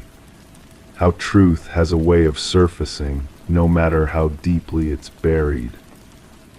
And I wonder what other secrets lie just beneath the surface of ordinary lives, waiting for someone to dig just a little deeper. Story 10. The ancient box lay hidden beneath layers of dust and forgotten belongings in the attic, a relic left behind by the previous inhabitants of the house. Within its weathered confines were faded Polaroids, snapshots of bygone birthdays and family gatherings, harmless memories, or so it seemed, until she reached the final photograph. In that last image, captured in her very own living room, she saw a family that was not her own. The familiar couch, the familiar curtains, but strangers smiling back at the camera. And there, lurking in the shadows of the hallway, a figure stood watching a man whose presence sent a shiver down her spine. Rebecca's hands trembled as she held the photo, the Polaroid edges vibrating slightly. The family in the picture, a woman with honey blonde hair, a man with thick glasses, and two children, froze in a moment of joy, oblivious to the danger that loomed behind them. Descending the creaking wooden steps, Rebecca felt the weight of the house pressing down on her, its emptiness suffocating. Placing the eerie photograph on the kitchen counter, she scrutinized it under the harsh glare of the fluorescent light. The resemblance was uncanny, the archway, the molding, the bay window. This was undeniably her house, yet these faces were strangers to her. The arrival of Detective Morgan brought a sense of urgency to the unsettling discovery. With his weathered leather jacket and piercing gaze, he examined the photograph with a meticulous eye, seeking answers in the faded Polaroid. As the investigation unfolded, layers of history were peeled back. The house had changed hands through a series of families, each one vanishing without a trace after precisely 1 year of residency. The mystery deepened as the past unraveled before them. A breakthrough came with the identification of the family in the photograph, the Sutherlands, who had disappeared without a trace 15 years prior. The forensic analysis revealed chilling details, pointing to a sinister presence in the shadows, a figure that seemed to belong there, watching with intent. The trail led back to the architect of the house, Samuel Whitfield, who had met a tragic end years ago. Yet his spectral presence seemed to linger within the walls of the house, orchestrating the enigmatic disappearances that spanned decades. Beneath the concrete floor of the basement, the truth lay buried literally. The missing families, perfectly preserved in the cool earth, their lives frozen in time by the lens of a camera that captured their unsuspecting smiles. The uncovering of a hidden crawlspace in the attic revealed a chilling truth, a journal detailing the meticulous observations of the families, a plan unfolding with eerie precision. The final entry hinted at a new target, a sense of urgency palpable in the cryptic words. Rebecca, now under police protection, found herself haunted by mysterious calls in the dead of night, the mechanical whir of a Polaroid camera echoing through the receiver. The house, now a crime scene, held its secrets close, its darkened windows shielding the truth from prying eyes. As the investigation continued, the specter of Samuel Whitfield loomed large, his presence felt but his whereabouts unknown. Some believed he perished long ago, while others whispered of his ghostly presence in a new guise, a new house, a new family to watch. And so, as the shadows lengthen and the night deepens, the legacy of the man in the photograph endures, casting a veil of mystery over those who dare to seek the truth. In the darkness, new photographs develop, capturing unsuspecting faces, while the watchers in the shadows remain unseen, their presence felt only by those who are being watched. Story 11: The Unearthed Letter. Renovations always have a way of unraveling mysteries long forgotten. Amongst the debris of old newspapers and broken trinkets, there lies a hidden world waiting to be uncovered. Sarah and Michael, drawn to the charm of a Victorian-era home, never anticipated the dark secrets lurking beneath its elegant facade. As they tore up the floorboards, a sense of unease crept over them. Nestled beneath the weathered wood, a letter lay in wait, its edges yellowed with age and its message cryptic, "Don't trust the one who knocked." Before they could make sense of its ominous warning, 3 sharp raps pierced the silence of the empty house, sending shivers down their spines. Detective Alina Reed, with her partner by her side, delved into the chilling discovery. The note, fragile and worn, spoke of a past filled with fear and deception. Reed's experienced hands carefully retrieved the evidence, knowing that the couple's inadvertent touch had already tainted it. Background checks on Sarah and Michael revealed nothing amiss, yet the house itself held a tangled history. Previously owned by the Hargrove family, the home bore witness to secrets buried deep within its walls. The death of the last resident, Margaret Hargrove, raised questions that begged for answers. Forensic analysis hinted at a tale of betrayal and tragedy.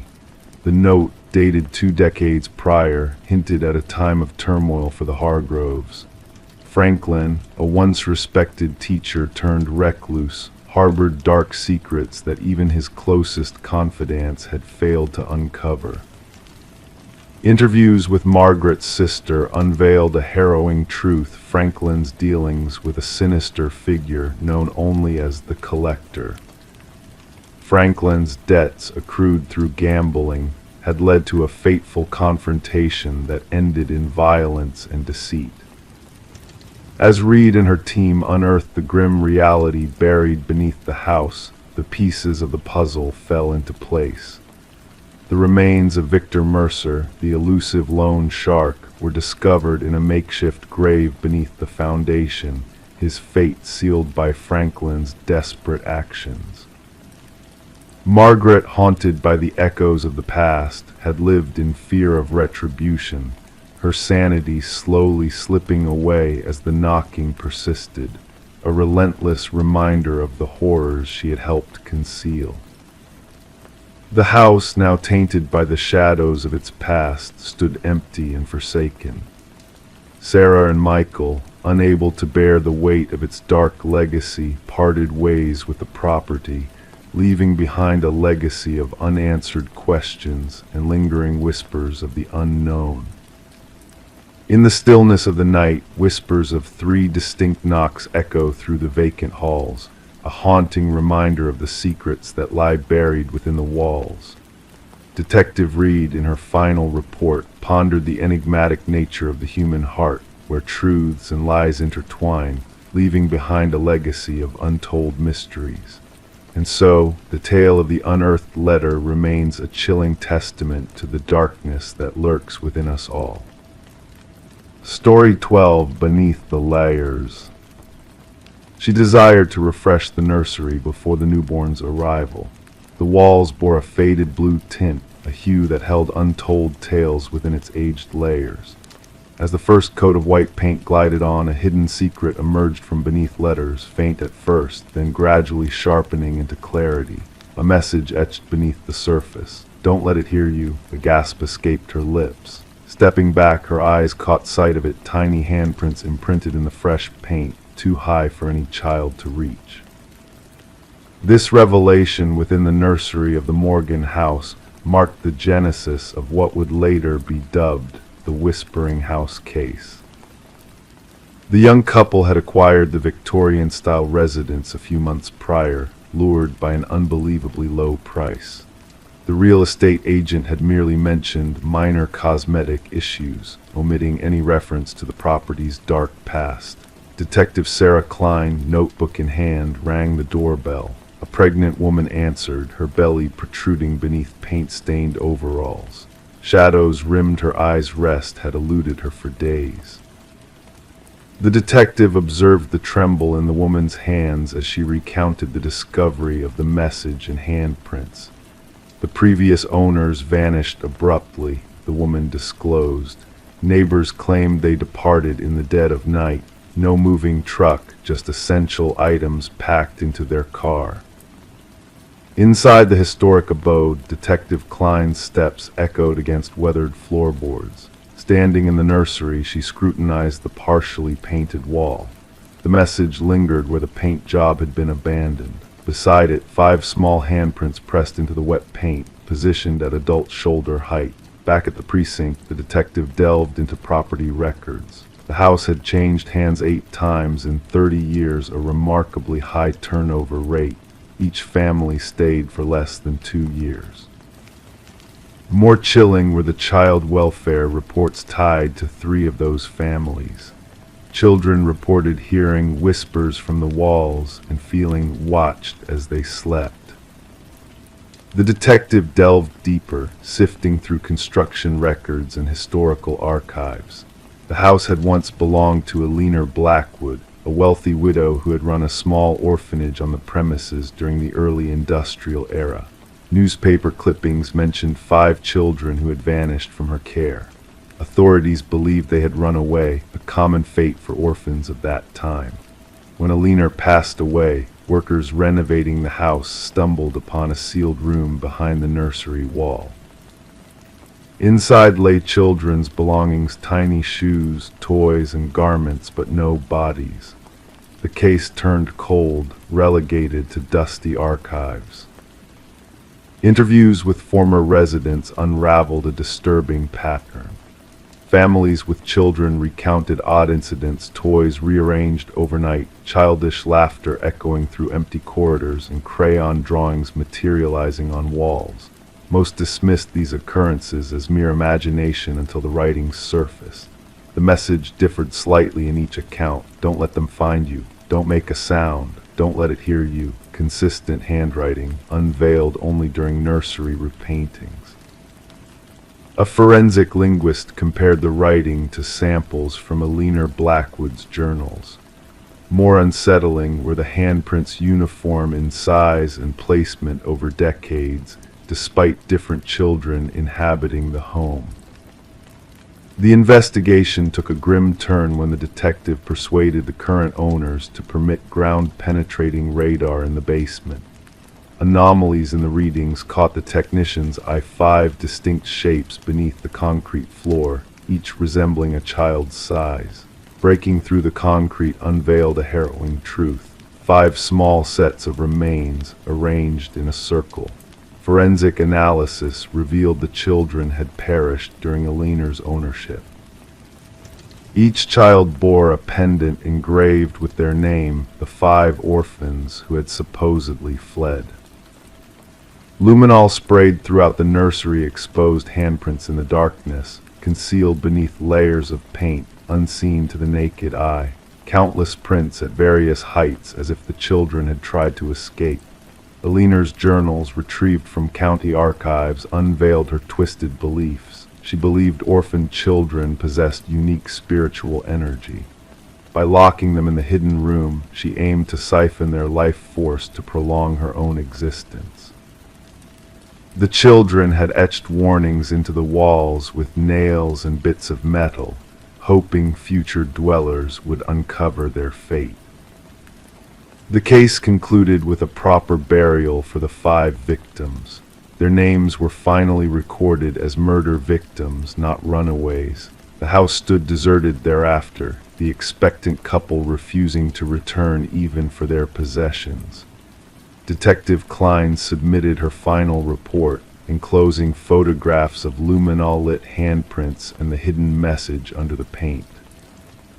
She noted that justice had been served for the victims, yet an inexplicable aura lingered in the house, something that reached out through time and paint layers.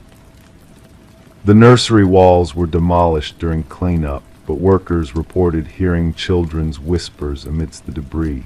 None dared to return after their shifts. The house met condemnation, another cold case consigned to a dusty cabinet, physical closure achieved, yet spiritual queries unanswered. The detective retained a photograph from the case, 5 glowing handprints in the darkness, a chilling reminder that certain crimes leave indelible marks, impervious to fresh coats of paint. Story 13, the aged apartment exuded an air of ancient secrets, where the heating system groaned and the pipes rattled in a rhythmic dance of forgotten whispers. It was a place where time seemed to linger, holding onto memories long past. A young woman, drawn to the enigmatic allure of the old building, found herself immersed in its mysterious embrace. As she wandered through the dimly lit corridors, a faint but distinct voice drifted through the vents, like a soft breeze carrying a message from another realm. It was not the usual noise of everyday life, it was a whisper, calling out to her, beckoning her into the shadows of the past. Intrigued and slightly unnerved, she pressed her ear against the cold metal grate, her heart quickening with each whispered word that reached her. "I know you can hear me," the voice murmured, a hint of playfulness in its tone, as if it held a secret meant only for her ears. Detective Morgan Shaw, a figure of quiet strength and unwavering determination, stood in the heart of the empty apartment, her gaze fixed on the rusted vent cover that had been pried open. Around her, the forensics team moved with silent precision, capturing the essence of the scene in flashes of light and shadow. The victim, Alina Reeves, had vanished without a trace, her absence unnoticed until the musty scent of decay permeated the air. Officer Patel, with a furrowed brow, recited the details from his notepad. Alina had spoken of hearing voices, of feeling a presence lurking in the shadows of her home. But her concerns had been dismissed as mere figments of an overactive imagination, lost in the echoes of an old building's creaks and groans.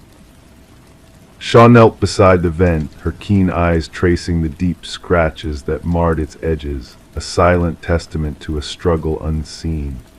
The markings spoke of desperation, of a primal urge to escape a fate sealed within the confines of the walls.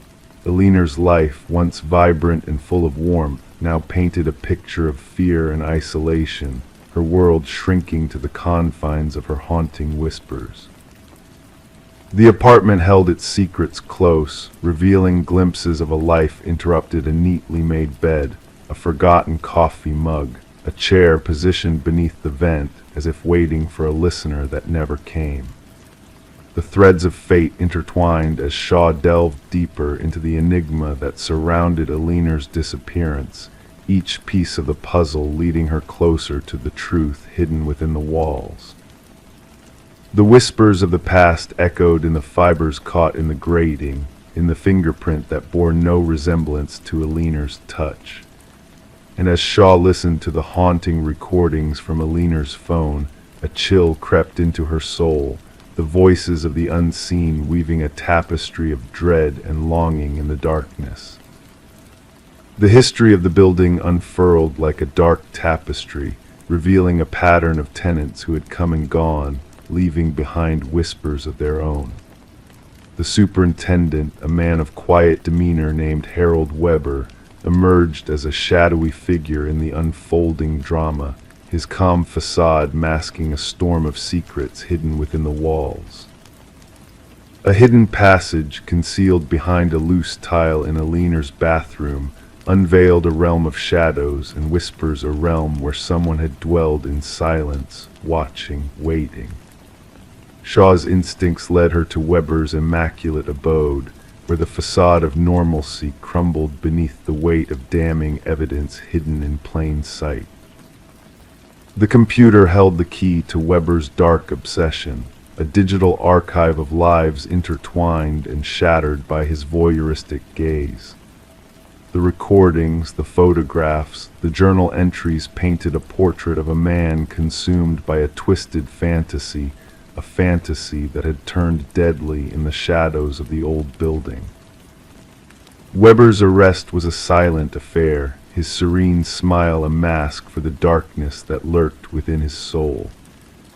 As he spoke of the whispers that bound him to the building, Shaw felt a shiver run down her spine, a sense of foreboding that lingered long after he was led away in chains. The trial was a descent into madness and despair, a battle of wills between light and shadow, truth and lies. and as the jury delivered their verdict, Shaw felt a weight lift from her shoulders. A sense of closure mingled with the echoes of Aliner's whispers that still haunted the empty corridors of the old building. The apartment building, now a silent sentinel of forgotten dreams, stood as a testament to the darkness that lurked within its walls. The whispers of the past lingered in the cold drafts that whispered through the vents, in the creaks and groans of the aging pipes that wove a symphony of lost souls in the night. And as the new residents moved in, drawn by the allure of the old building's charm, they too would hear the whispers, feel the shiver of unseen eyes upon their skin. For in the shadows of the past, the echoes of a dark legacy lingered, waiting to be heard once more in the stillness of the night. Story 14.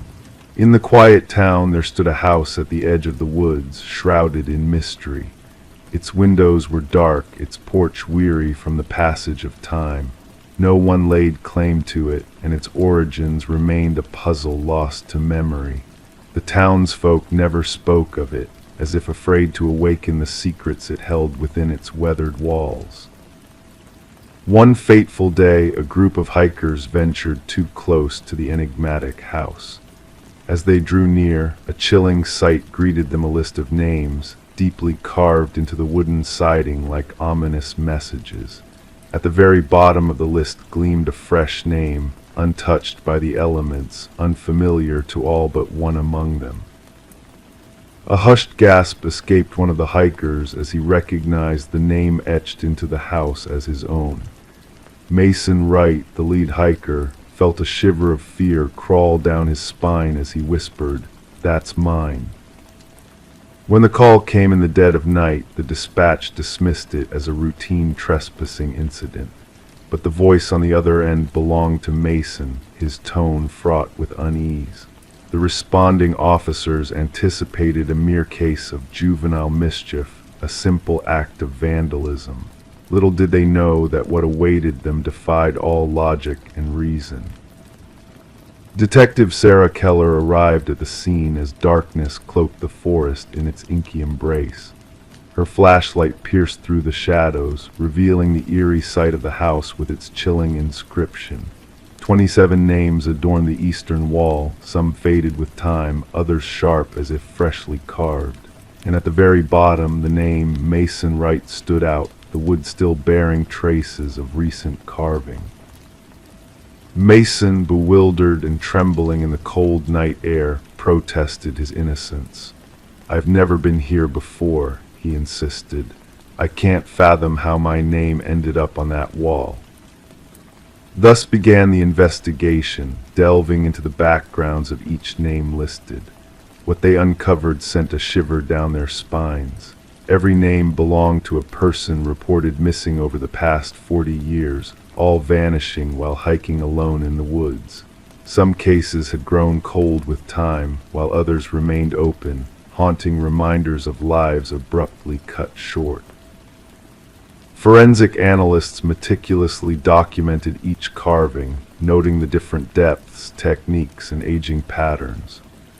The oldest name, Rebecca Hansen, linked to a missing persons case from decades past, a young woman who had ventured into the woods never to return, leaving behind only a lone hiking boot by a stream.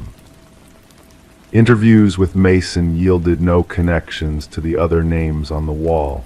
His story remained consistent, his bewilderment genuine. The focus then shifted to his companions, leading to a startling discovery in the group. Photographers' images a spectral figure lurking in the background, unseen by the hikers. Detective Keller ordered a search of the abandoned house's interior, revealing a macabre collection of personal items belonging to the missing hikers, meticulously arranged on shelves in the basement. Watches, backpacks, cameras, wallets, all labeled with the corresponding names from the exterior wall. Traces of bloodstains revealed a grim history of attempted concealment. As the chilling truth unfurled, Mason's sanity began to fray. plagued by strange occurrences and a growing paranoia. The investigation unearthed hidden records linking the house to a reclusive hunter named Victor Blackwood, a man who had vanished without a trace years ago, his unsettling presence looming over the forest. Further exploration uncovered a network of hunting blinds in the woods, along with a journal detailing Blackwood's predatory observations of hikers, their movements and vulnerabilities. The manhunt intensified, but the elusive hunter remained one step ahead, slipping through the grasp of law enforcement. Mason's disappearance marked a turning point, with a grim message carved into his bedroom wall hinting at a deadly game of cat and mouse. The investigation spiraled into a desperate race against time, culminating in a chilling discovery within Blackwood's hidden workshop, a freshly carved name belonging to the very forensic technician who had processed the house. A tense vigil was set around the house, waiting for the hunter's return. In the dead of night, a tall, ghostly figure emerged from the shadows, defying all attempts at capture. The phantom vanished into the darkness, leaving only whispers of dread in its wake. To this day, the house stands under vigilant watch, a haunting reminder of the unspeakable horrors that lurk within. Mason and the technician were never found, their fates intertwined with the malevolent force that dwells in the heart of the woods. The names on the wall have become a grim legend, a chilling testament to the darkness that beckons the unwary into its grasp, never to return. Story 15. The old Polaroid held secrets long forgotten, a snapshot frozen in time, capturing a birthday celebration of the past. Smiles illuminated by flickering candles, a scene of joy and togetherness seemingly ordinary at first glance. But as the daughter sifted through the box of aged photos left behind by her mother, she noticed something unsettling. A shape lurking in the background of every picture, just at the edge of perception. A man shrouded in darkness, standing on the fringes of the family's happiness. He was a spectral presence, not belonging to the familiar faces in the foreground. No one could recall him being part of those cherished memories, yet there he was, growing closer with each passing photo. Sarah Winters uncovered the collection while sorting through her mother's attic following the somber event of her funeral. A simple cardboard box labeled Memories held within it a treasure trove of moments from bygone days, capturing family gatherings and milestones from her childhood. What should have been a comforting find, a glimpse into happier times, soon transformed into the catalyst for a chilling revelation. In the initial photo, he was a mere silhouette, a mysterious figure lingering on the periphery during her 7th birthday party. The shadowy presence stood near the glass door, a silent observer with features obscured from view. In the subsequent image, taken moments later, he had crept closer inside, and by the 3rd photo, he loomed ominously behind her unsuspecting uncle. No one in the frames seemed aware of his gradual encroachment. With trembling hands, Sarah reached out to her father, her voice quivering as she recounted the eerie discovery. "Dad, do you know who this man is in the background of all these pictures?" A heavy silence followed her inquiry, broken only by a sharp intake of breath. "What man? There shouldn't be anyone besides family," her father finally responded, his own unease palpable. Detective Marcus Reed attentively listened as Sarah laid out the mystifying photographs across his desk at the precinct, the patter of rain against the windows providing a soothing backdrop. Shadows danced across the evidence, casting an air of mystery over the unfolding investigation. The seasoned detective scrutinized each photo methodically, his keen eyes narrowing in concentration. "And no one recognized this individual?" he inquired, his tone a blend of neutrality and intrigue. "No one," Sarah affirmed, arranging the images in chronological order to reveal the eerie progression. As the detective studied the sequence, a dawning realization crept into the room. The figure moved purposefully through the captured moments, steadily advancing towards the children in the frame. In the final photograph, he stood hauntingly close behind Sarah's younger self, a ghostly hand outstretched towards her shoulder, just beyond the frame's edge. Reed speculated, suggesting the photographer as a possibility, but his own doubt lingered in the air. "My mother took these pictures. She set the timer and joined us in the frame," Sarah explained, dispelling the notion of an outside presence orchestrating the scenes. The detective, now intrigued, made copies of the photos and initiated a formal investigation. Days passed as Reed diligently contacted every surviving attendee of the birthday party in question. None could recall the enigmatic man from the photos. No hired help, no unexpected visitors, just a secluded countryside setting chosen for its privacy. Facial recognition software yielded no results, the figure expertly concealing his identity from the camera's lens.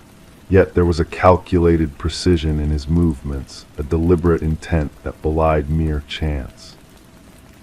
The breakthrough came when Sarah unearthed more photographs from other family albums, spanning different occasions and years. The figure persisted, a silent presence in the background of various gatherings, always unnoticed in the moment. A skilled computer specialist enhanced the images, unveiling hidden details obscured by time. A scar on the wrist, a distinctive ring, a faint reflection revealing facial features previously obscured by shadow. The pivotal lead emerged from dental records, linking the shadowy figure to Robert Keller, a maintenance worker with a dark past. Keller had vanished after being linked to unsolved child abductions that had plagued the region decades ago, coinciding with the timelines of the documented gatherings. It was revealed that Keller had access to multiple rental properties, including the one where Sarah's birthday had taken place, a chilling connection that sent shivers down the spines of all involved. Authorities delved into Keller's history, unearthing buried secrets beneath the foundations of his former residence. Trinkets belonging to missing children, tangible remnants of unspeakable tragedies were uncovered. Among them, a hair clip matching a description from a long-lost girl, a toy car belonging to a vanished boy, and a bracelet that Sarah recognized as her own, a relic she had believed lost to time. Alone in her apartment, surrounded by the haunting photos that had unraveled a web of concealed horrors, Sarah received a call from the detective bearing grim news. Remains discovered near one of the rental properties had been identified through DNA analysis as one of the missing children. The closure was bittersweet, offering answers tainted by the grim realities they unveiled. Gazing at the final birthday photo, the faces of her family immortalized in a moment of joy, Sarah felt a chill run down her spine. The candles cast a warm glow, illuminating the scene of celebration. And there behind her younger self, partially obscured by shadow but undeniably present, stood the figure, patient, calculating, invisible to the revelers in that frozen fragment of time. The revelation tied together unsolved mysteries spanning decades, bringing a semblance of closure to grieving families. The shadow in the family photos had emerged from obscurity, his malevolent presence acknowledged at last after years of lurking unnoticed. Sarah tenderly gathered the photos, returning them to the box as tangible evidence of a chilling truth that sometimes the most sinister threats are those that move unseen through captured moments, weaving a tapestry of hidden terror within the fabric of time itself. Story 16, the realtor's advertisement had made no mention of a basement. The blueprint of the house gave no hint of its existence. Yet when the family decided to replace the worn-out carpet, they stumbled upon a hidden door. It was concealed beneath the floor, its handle coated with rust, heavy and unyielding. With combined effort, they managed to pry it open, revealing a passage shrouded in stale air, heavy with the scent of damp earth. A set of stairs descended into the darkness below. Expecting to find a storage space, they were met with a sight that sent shivers down their spines. In the dim light, a single bulb swayed above a lone chair, and on the wall behind it, a series of photographs, familiar faces staring back at them, captured within the confines of their own home. The Mercer family had settled into the suburban house during the cold grip of winter, charmed by its quaint exterior and the promise of history within its walls. But as they delved deeper into the hidden chamber beneath their living room, they realized that the house held secrets far darker and more twisted than they could have ever imagined. Detective Sarah Connors arrived at the property, her partner by her side, the crime scene cordoned off with fluttering yellow tape. Mrs. Mercer's voice trembled over the phone as she recounted the chilling discovery made beneath their own home. "We must document every detail before proceeding further," Connors instructed, methodically donning her latex gloves. Flashbulbs illuminated the narrow staircase as the forensic team meticulously cataloged the eerie scene. The basement was compact, resembling a standard bedroom in size, its concrete walls painted a somber shade of gray. In the center stood a solitary chair bolted firmly to the floor, while above it the bare bulb cast stark shadows that danced in the stillness of the room. However, it was the row of photographs that held the most disturbing revelation images spanning back weeks, capturing the Mercer family in intimate moments, their daily lives laid bare for an unseen observer. The investigation unfolded with perplexing results. There were no signs of forced entry, no evidence of theft or vandalism. The security system remained untouched, giving no indication of intrusion. Yet the privacy of the family had been violated in the most insidious manner. Fingerprints belonging to past owners of the house littered the basement, hinting at a sinister history woven into the very fabric of the property. Each previous family had resided there briefly before hastily selling the house at reduced prices, never mentioning the existence of a hidden basement. As Connors delved deeper into the past of the property, inconsistencies began to surface, blueprints altered between sales, permits revoked, and inspection reports tampered with. The breakthrough came during an interview with the contractor who had renovated the house years before. His denial of the existence of the basement clashed with the evidence before them, sparking a sense of dread that pervaded the investigation. Digital forensics uncovered a trove of images stored on a hidden memory card, portraying not just the Mercers but a succession of families who had inhabited the house. The violation extended beyond mere observation, delving into the realm of obsession. Audio recordings captured private conversations within the confines of the home, revealing a level of intrusion that chilled the investigators to the core.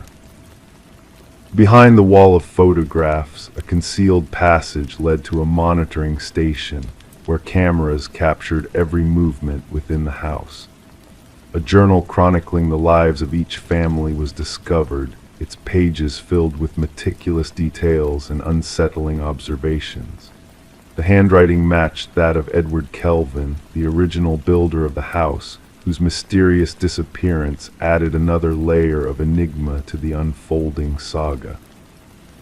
The final entries in the journal hinted at a disturbed mind, fixated on the families that came and went, oblivious to the presence that watched them from the shadows. Fingerprint analysis confirmed the unthinkable Edward Kelvin had never left the house. He had become a spectral presence, intertwined with the very structure he had constructed, a ghostly guardian fixated on the lives of those who dwelled within his creation. The manhunt that ensued culminated in the discovery of Kelvin hidden within the labyrinth of crawlspaces he had fashioned within the walls. His detached demeanor and convoluted explanations painted a picture of a man lost in his delusions, believing himself to be the rightful overseer of the house and its occupants. The families, including the Mercers, fled the property, leaving behind a legacy of trauma and violation. As the trial unfolded, the extent of Kelvin's surveillance network became apparent, revealing a meticulously planned system of observation points embedded within the house itself.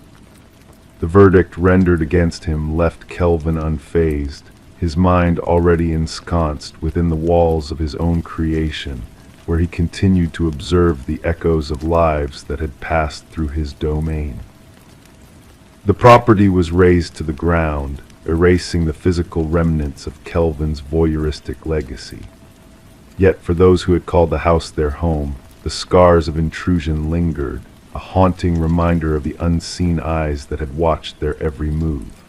In moments of solitude, they found themselves casting wary glances at the corners of rooms, questioning the solitude of their surroundings, and pondering if they had ever truly been alone in the house that held secrets within its very walls. Story 17. Amidst the imminent destruction of the old library, the workers were on the brink of completing their task when a curious discovery halted their progress. A hidden latch previously unnoticed was stumbled upon by one of the laborers, nestled within the depths of a weathered bookshelf. With a gentle click, the entire shelf pivoted open, revealing a clandestine passage leading to a forgotten chamber. The air within was heavy, untouched by human presence for countless years. The room was devoid of furniture, save for a solitary chair positioned at its center, firmly bolted to the floor. Etched repeatedly upon the walls in a haunting fashion was a chilling message: "I am still here." The construction foreman swiftly contacted the authorities, and what had begun as a routine demolition swiftly transformed into a sinister enigma. Detective Morgan Walsh, a seasoned investigator with 2 decades of experience, stood at the threshold of the hidden room. His flashlight pierced the darkness, casting eerie shadows upon the walls adorned with the unsettling inscription. "Secure the scene," Walsh commanded the officers, his voice resonating through the confined space. "No one disturbs a thing until forensics arrives." The history of the building whispered tales of intrigue and tragedy. Once privately owned by the esteemed Harrington family, the library had been bequeathed to the public following the mysterious disappearance of their daughter, Rebecca. Vanishing during her final year of college, Rebecca left behind no trace save for her abandoned car near the wooded expanse. Despite exhaustive searches and interviews, her disappearance remained an unsolved enigma. The prevailing belief hinted that she had chosen to vanish of her own volition, yet her family steadfastly rejected such a notion, convinced of a more sinister truth. As forensic experts meticulously combed through the hidden chamber, traces of hair and fibers were discovered embedded within the aged chair. The scratches on the walls harbored faint hints of blood and skin cells beneath layers of neglect. Initial analysis pointed towards the biological remnants belonging to a young woman who had struggled fiercely against her restraints. Detective Walsh assembled a team to delve into the shadowed past of the Harrington family. A peculiar coincidence gnawed at his mind: the library's donation to the community had coincided closely with Rebecca's disappearance, a synchronicity that now bore weighty implications. Further scrutiny unearthed a disquieting revelation. The bookshelf concealing the hidden room had been installed by a contractor exclusively employed by Maxwell Harrington, Rebecca's uncle and the patriarch of the family. Financial records divulged exorbitant payments to this contractor, far surpassing standard renovation expenses. Former library staff expressed shock at the discovery, none having been privy to the concealed space. However, one elderly librarian recalled Maxwell's penchant for seclusion within that section of the building after hours, his solitary presence shrouded in mystery. Maxwell insisted that area remain untouched during any renovations, she recounted to the investigators, claiming it held irreplaceable historical significance in its original state. The investigation intensified as forensic analyses confirmed the DNA from the hidden chamber matched samples obtained from Rebecca's personal effects. The timeline began to crystallize, painting a harrowing portrait. Rebecca had not fled. She had been imprisoned behind the bookshelf, potentially by a member of her own kin. Armed with a warrant, the detectives scoured the Harrington estate, where a leather-bound journal concealed in a secret compartment of Maxwell's study unveiled a chilling truth. The journal chronicled months of obsessive fixation on his niece, culminating in a stark final entry. She threatened to expose everything. "I cannot allow that. The room will confine her until she sees reason." Maxwell, now residing in a coastal retirement community, crumbled under interrogation. Initially dismissive of the hidden room's existence, he faltered when faced with the damning evidence. "She jeopardized everything," he confessed tonelessly, devoid of remorse. "Rebecca unearthed evidence of my embezzlement from the family foundation. The family's reputation was paramount. I couldn't permit her to tarnish it." The admission unveiled a nightmarish tableau. Maxwell had lured Rebecca to the library, subdued her, and ensnared her within the hidden chamber. His intent had been to detain her until she relented, but fate veered off course. In a bid for freedom, Rebecca had confronted him, triggering a fatal altercation. "Panic seized me," Maxwell recounted in his confession. "I interred her beneath the chamber's floor and sealed it shut. Donating the building ensured that section would forever remain undisturbed." Subsurface scans confirmed the presence of human remains beneath the chamber's flooring. Upon excavation, Rebecca's skeletal remains were unearthed, adorned with the silver bracelet bestowed upon her by her parents on her 20th birthday. The Harrington family bore witness to Maxwell's sentencing, a somber gathering where justice was belatedly meted out.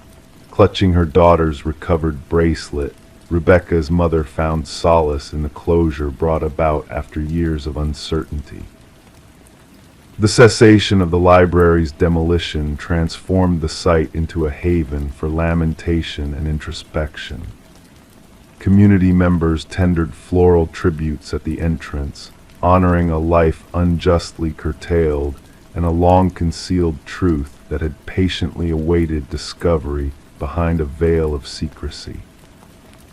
In a poignant twist of fate, it was Rebecca's desperate message etched upon the walls, "I am still here," that ensured her memory endured, a testament to the enduring pursuit of justice and the eventual emergence of truth from the shadows. Story 18. The gentle current whispered a lullaby that morning, the water mirroring the sky in perfect stillness.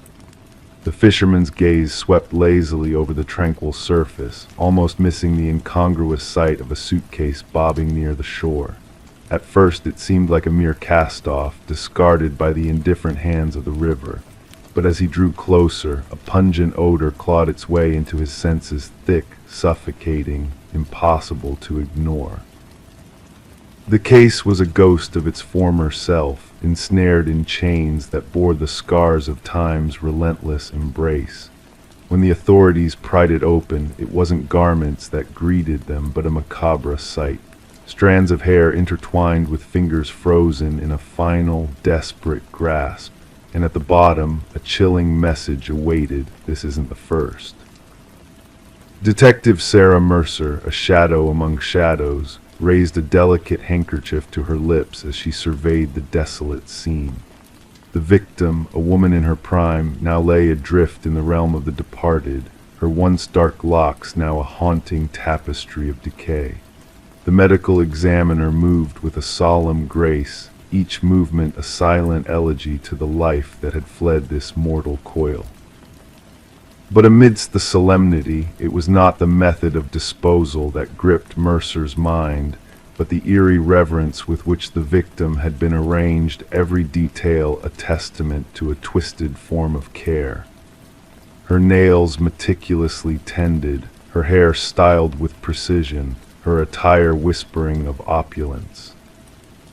"She was not forsaken here," Mercer murmured, her voice lost in the murmurs of the river caressing the muddy shore.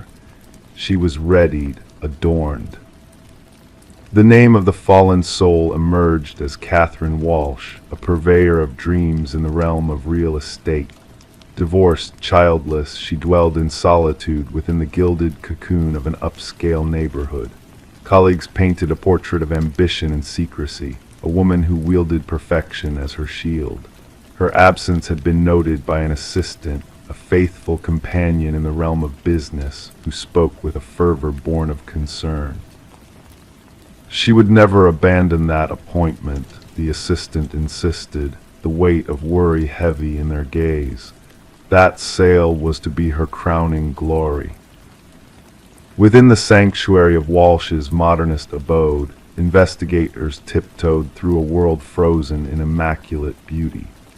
Each piece of designer furniture stood as a monument to symmetry, every surface a canvas untouched by the impurities of dust. The refrigerator whispered tales of meticulous planning, its contents a symphony of organization labeled by the passage of days. But a whisper of discord lingered in her home office, a drawer left ajar like an unanswered question. Nestled within a leather-bound journal beckoned with secrets untold. The final entry etched in ink read, "He watches once more. The car remains, but the plates have changed." In the digital echoes of Walsh's existence, a peculiar dance unfolded. Unknown voices whispered in her inbox, bearing the same haunting refrain, "I witness your perfection." A symphony of synchronized messages, each a sinister echo of the other. The trail of her cyber footprints painted a portrait of a woman besieged by unseen threats, her searches veering towards the realms of protection and security. Mercer, a specter in pursuit of truth, wove a tapestry of connections between the fragments of evidence, a body meticulously displayed, a message of chilling familiarity. "Our adversary is a master of ritual," she confided to her partner in the shadows. This was not a crime of passion. This was a macabre ceremony. A glimmer of light pierced the shroud of darkness from an unexpected source. A humble pawnshop proprietor recognized the gleam of Walsh's emerald necklace, a missing piece of a shattered puzzle. The pawnbroker's tale wove a web of familiarity around Michael Linden, a figure of unassuming presence, a custodian of silence. Surveillance whispers painted a portrait of Linden's comings and goings, his presence a ghostly specter haunting Walsh's sanctuary. Within the confines of his modest dwelling, a trove of secrets awaited discovery. Walls adorned with the visages of Walsh and her ilk, captured in moments of vulnerability. A macabre collection, some marked with the crimson stain of rejection. Walsh stood as the third in a line of dark muses. Behind a veil of deceit within Linden's sanctuary, a shrine emerged from the shadows. Trinkets of the fallen souls laid out with a precision bordering on reverence, a lock of hair, a tissue stained with the essence of life, keys to doors now forever closed. Each offering accompanied by a journal chronicling the minutiae of their existence, a symphony of obsessions. The interrogation room trembled with a chill as Linden faced the judgment of his peers. His demeanor a mask of serenity, his voice a whisper carried on the winds of inevitability. "They were flawed," he intoned, his words a dirge of distorted truths.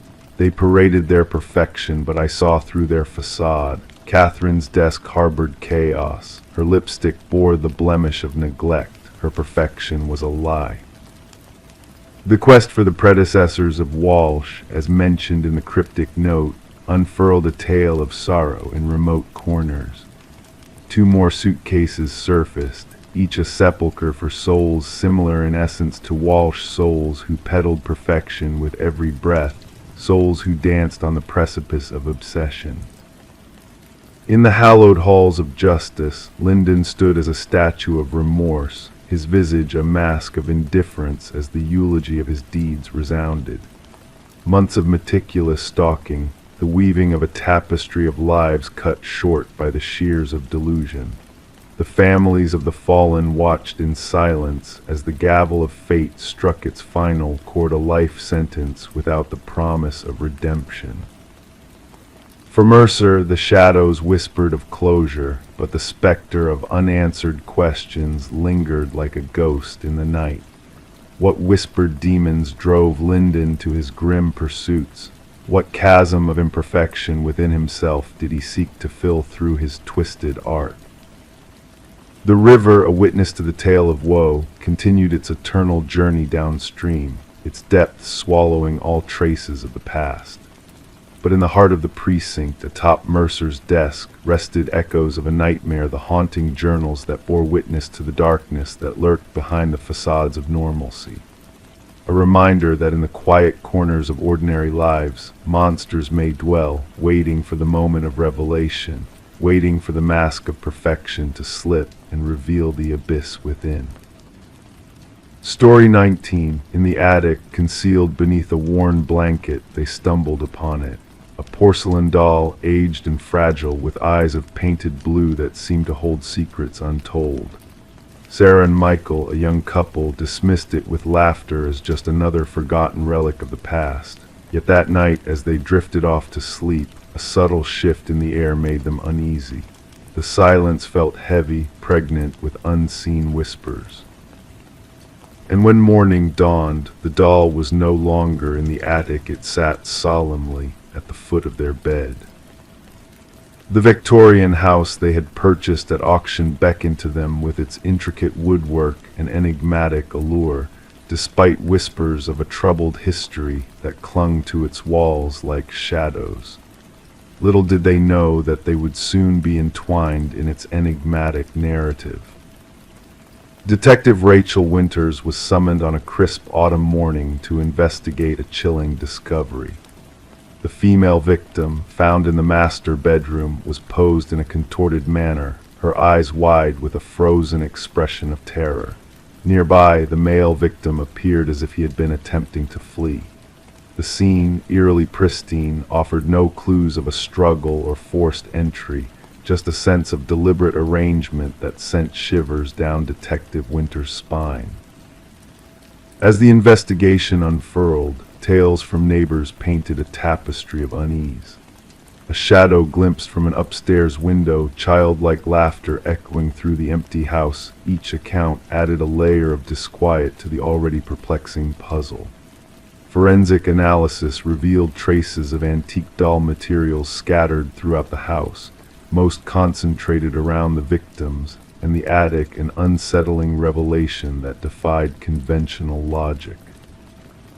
Delving into the property's history uncovered a haunting pattern: previous owners meeting mysterious fates under puzzling circumstances, each incident cloaked in unresolved enigmas. A newspaper clipping from decades past unveiled a tragic tale of a dollmaker and his daughter, shrouded in suspicion and tragedy. The final creation of the dollmaker, a perfect replica of his departed child, bore an eerie resemblance to the doll found by Sarah and Michael. The enigmatic connections deepened as Detective Winters unearthed hidden photographs depicting the dollmaker's collection, with the same haunting doll appearing to shift positions between frames. Infrared scans revealed spectral handprints tracing a spectral path from the attic to the master bedroom, along with an inexplicable mixture of porcelain dust and unidentified organic matter.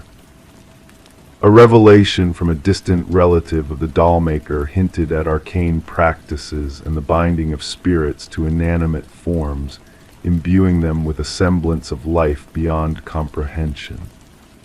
The investigation hit a dead end, with no suspects, no tangible explanations, only a lingering sense of foreboding that clung to the unsolved case like a shadow. A peculiar turn of events saw the doll vanish from police custody, leaving behind a baffling void in its wake. Detective Winters, her memory veiled in a fog, found herself at her desk with no recollection of the night's events, the security footage offering no solace in its eerie stillness.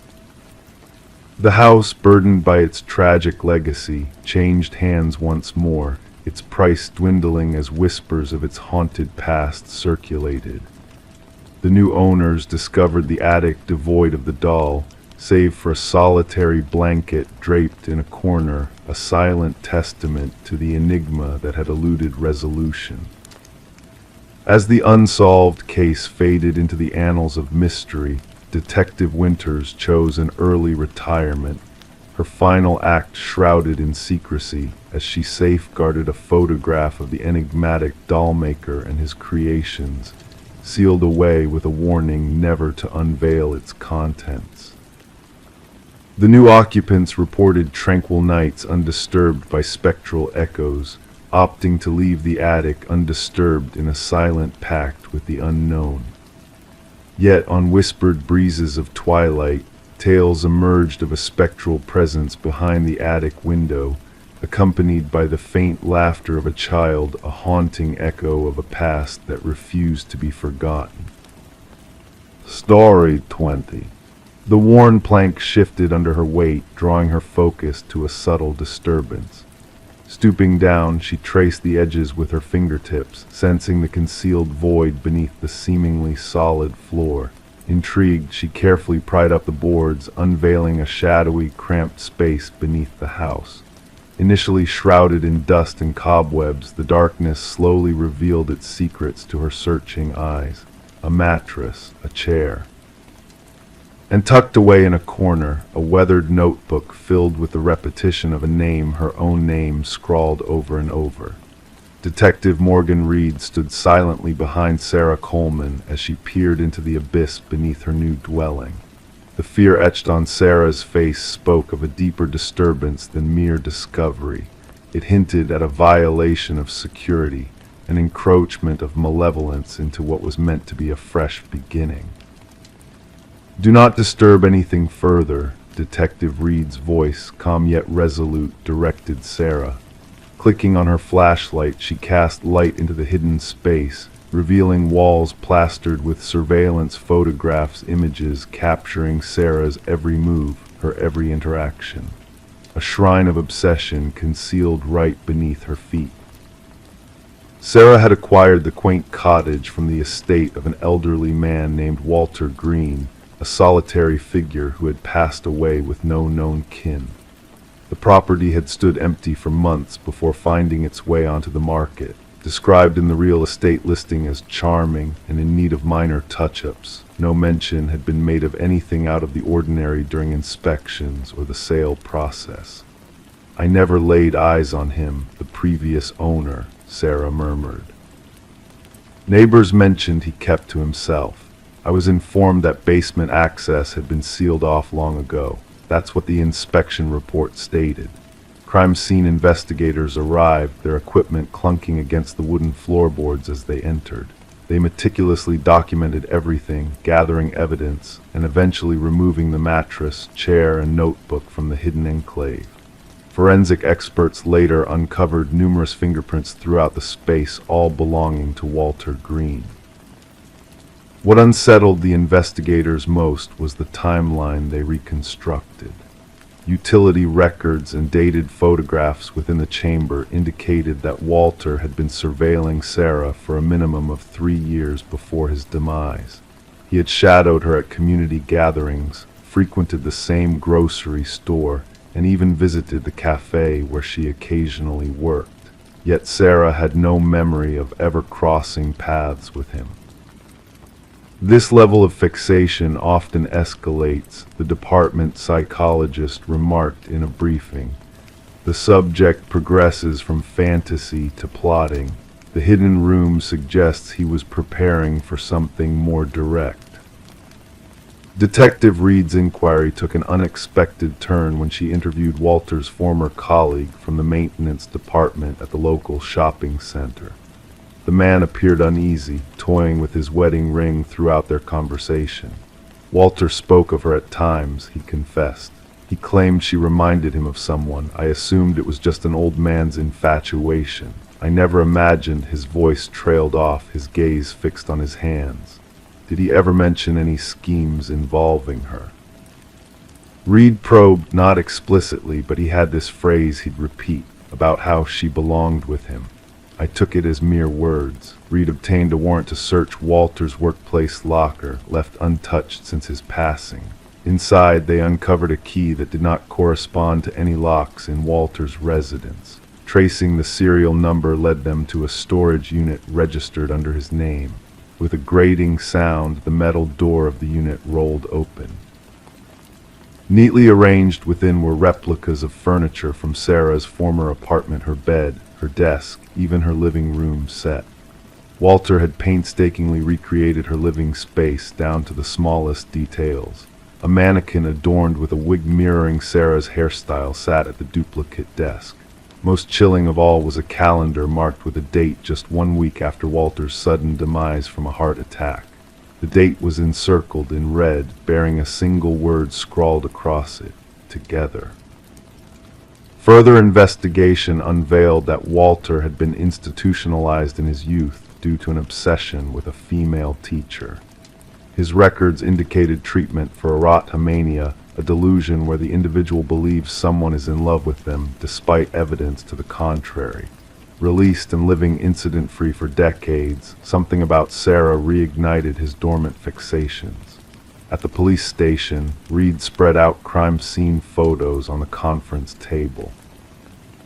He departed believing they shared a unique bond. In his mind, they were destined to be united. Could she have encountered him somewhere, sparked this fixation inadvertently? Another detective inquired. Reed shook her head. Nothing traceable. Sometimes these obsessions require very little. A smile exchanged with a stranger, a fleeting moment of eye contact. For someone with his past, that could be enough. Sarah opted to sell the house, unable to find solace within its walls. During the final walkthrough with her real estate agent, she stood in the living room, arms wrapped protectively around herself. I cannot shake the thought of what might have unfolded if he hadn't passed away when he did, she whispered. If I had not noticed that loose plank, how long would I have dwelled here, oblivious to his watchful eye, unaware of the secrets hidden beneath my very feet? Following Walter's demise, the case was officially closed, labeled as stalking with intent to abduct, though the abduction itself never materialized.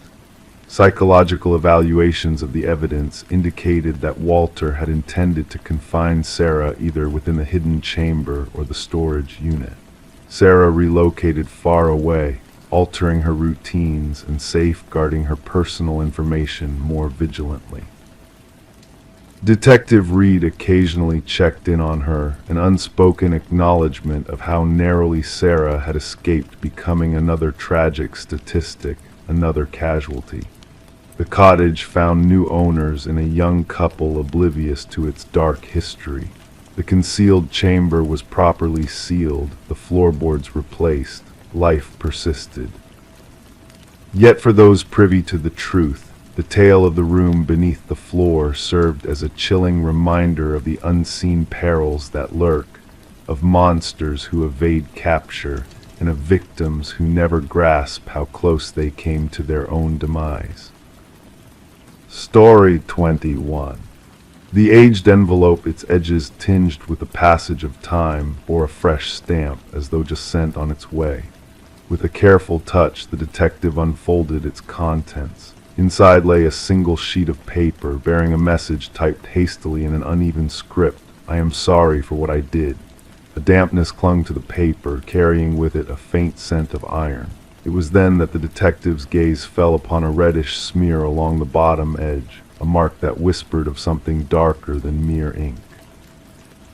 Detective Sarah Morgan, with practiced precision, placed the letter into an evidence bag, her gloved hands mindful of the significance. The forensics team had confirmed her suspicions. The reddish stain was human blood, its DNA a match to an unsolved homicide that had long haunted the department. The victim, a young journalist named Rebecca Warren, had been discovered in her apartment, bearing the brutal wounds of a violent attack. Her laptop was missing, her notes scattered, hinting at a connection to a story she had been pursuing. Despite exhaustive efforts, the case had remained cold until this enigmatic letter arrived at the police station, addressed simply to the Homicide Division. Few fingerprints adorned the paper and envelope, only faint smudges hinting at gloved hands. The postmark, however, offered a rare light for the investigators.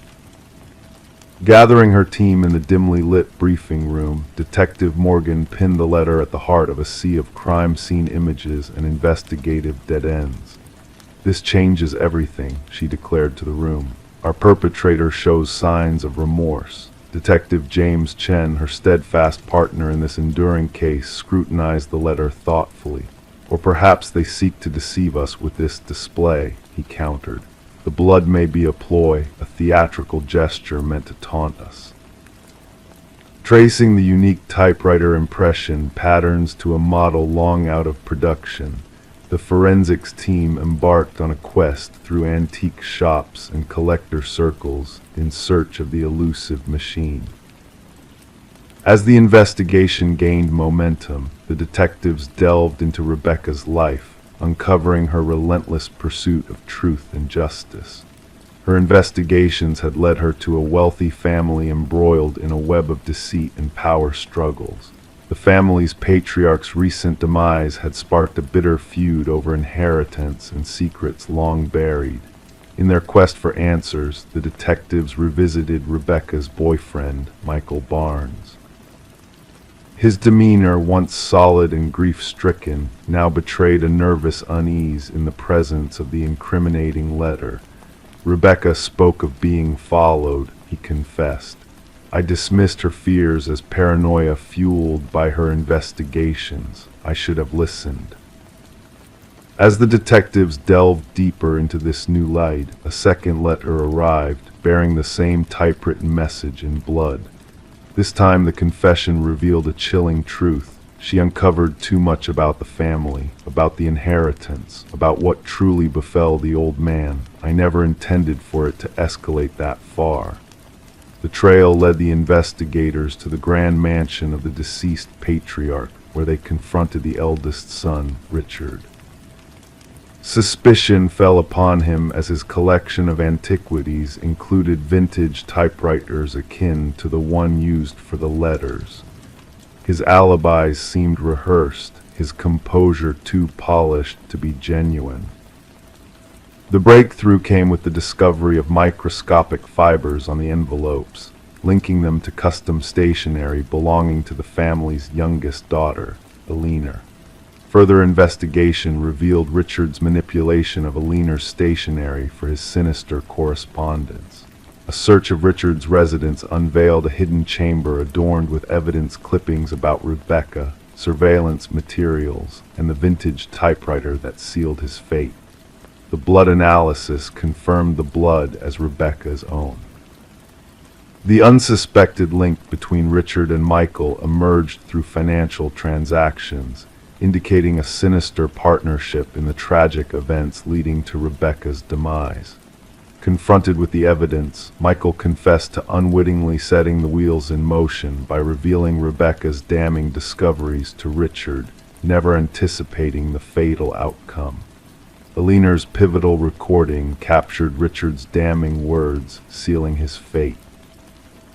As Richard attempted to flee, he was apprehended and the legal proceedings commenced. Amidst his protestations of innocence, the overwhelming evidence laid bare the truth. The jury's swift deliberation culminated in a guilty verdict, bringing a semblance of closure to Rebecca's grieving parents. The blood-stained letters, now held in evidence, stood as a poignant reminder that even the most meticulous crimes leave traces, and that the weight of guilt, whether genuine or calculated, can be the undoing of even the most cunning perpetrators.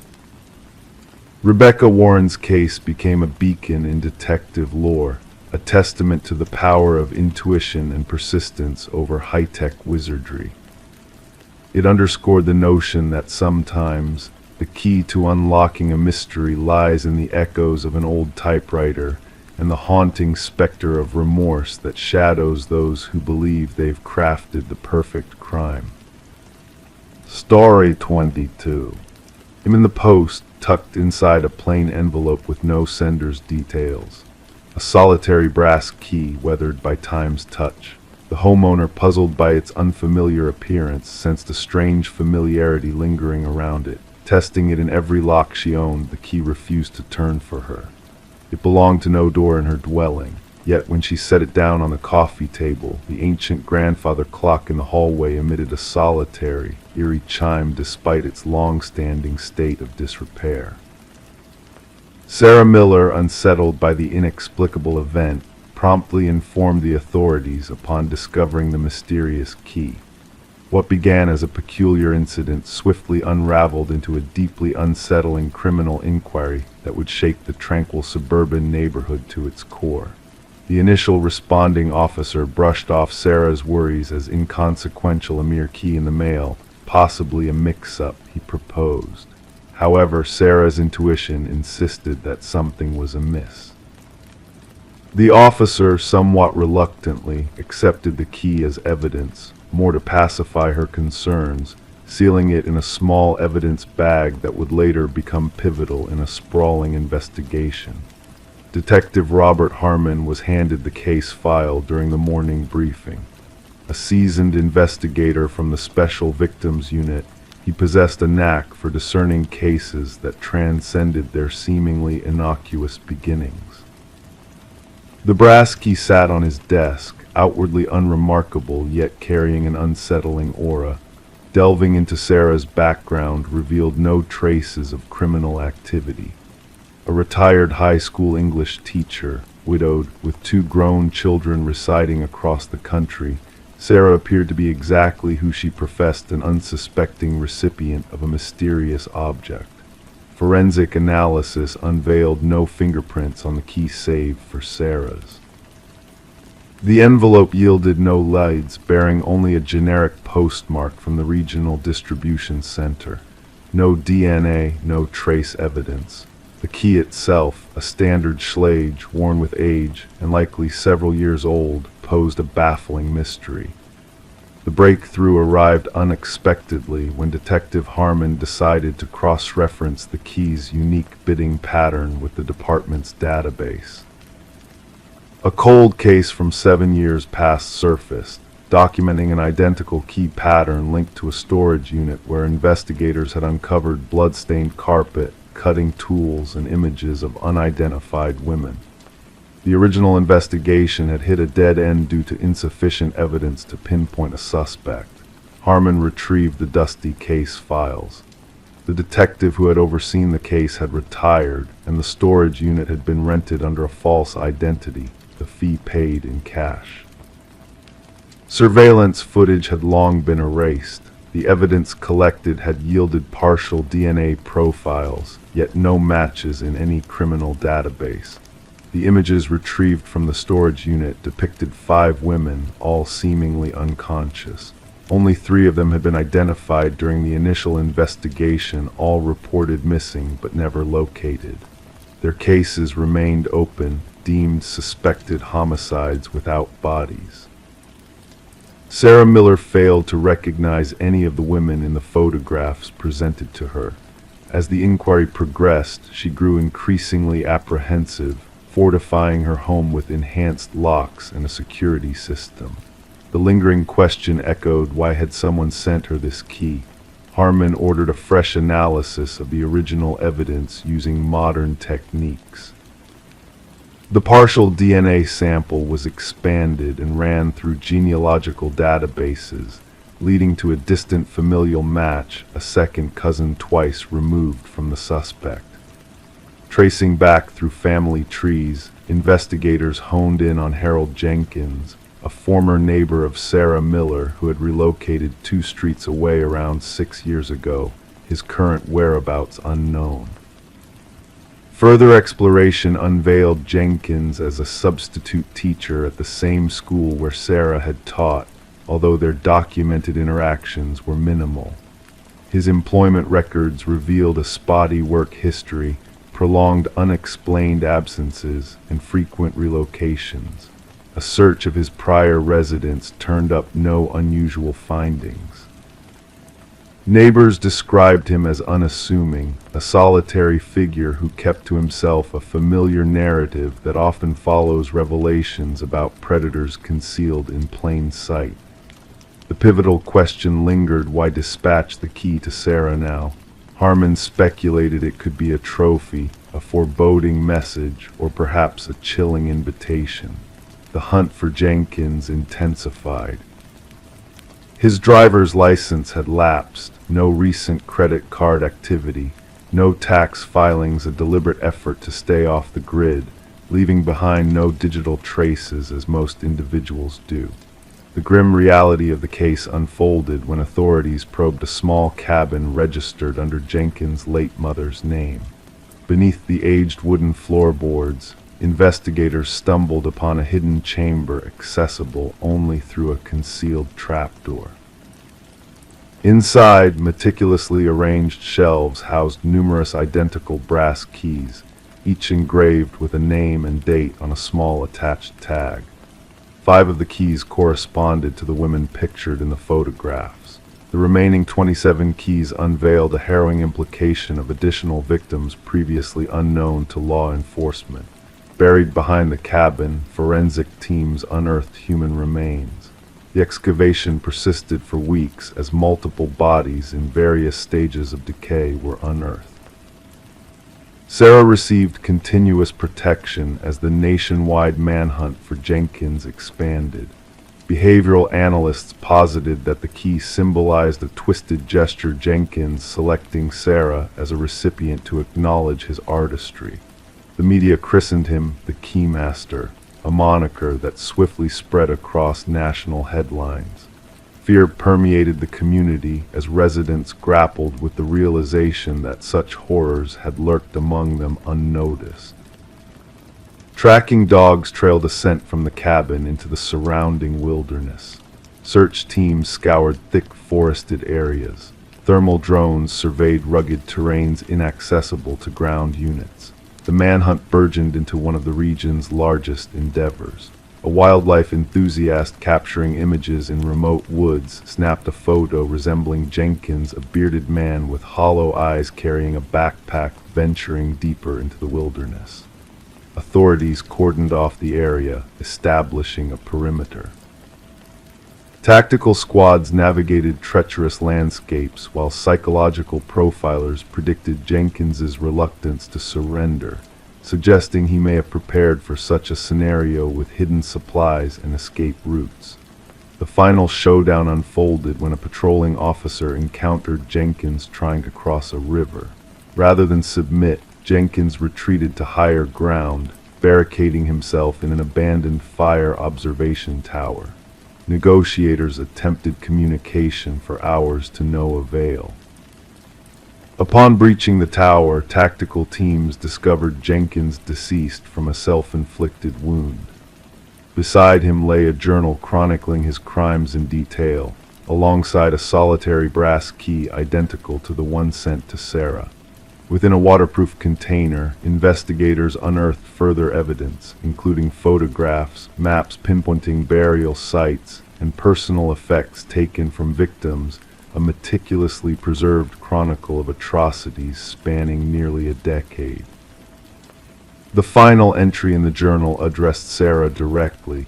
"You never noticed me, but I observed every facet of you. The key unlocks nothing physical because what I desire to bestow upon you cannot be accessed with metal, only through recognition. Now all will remember my name."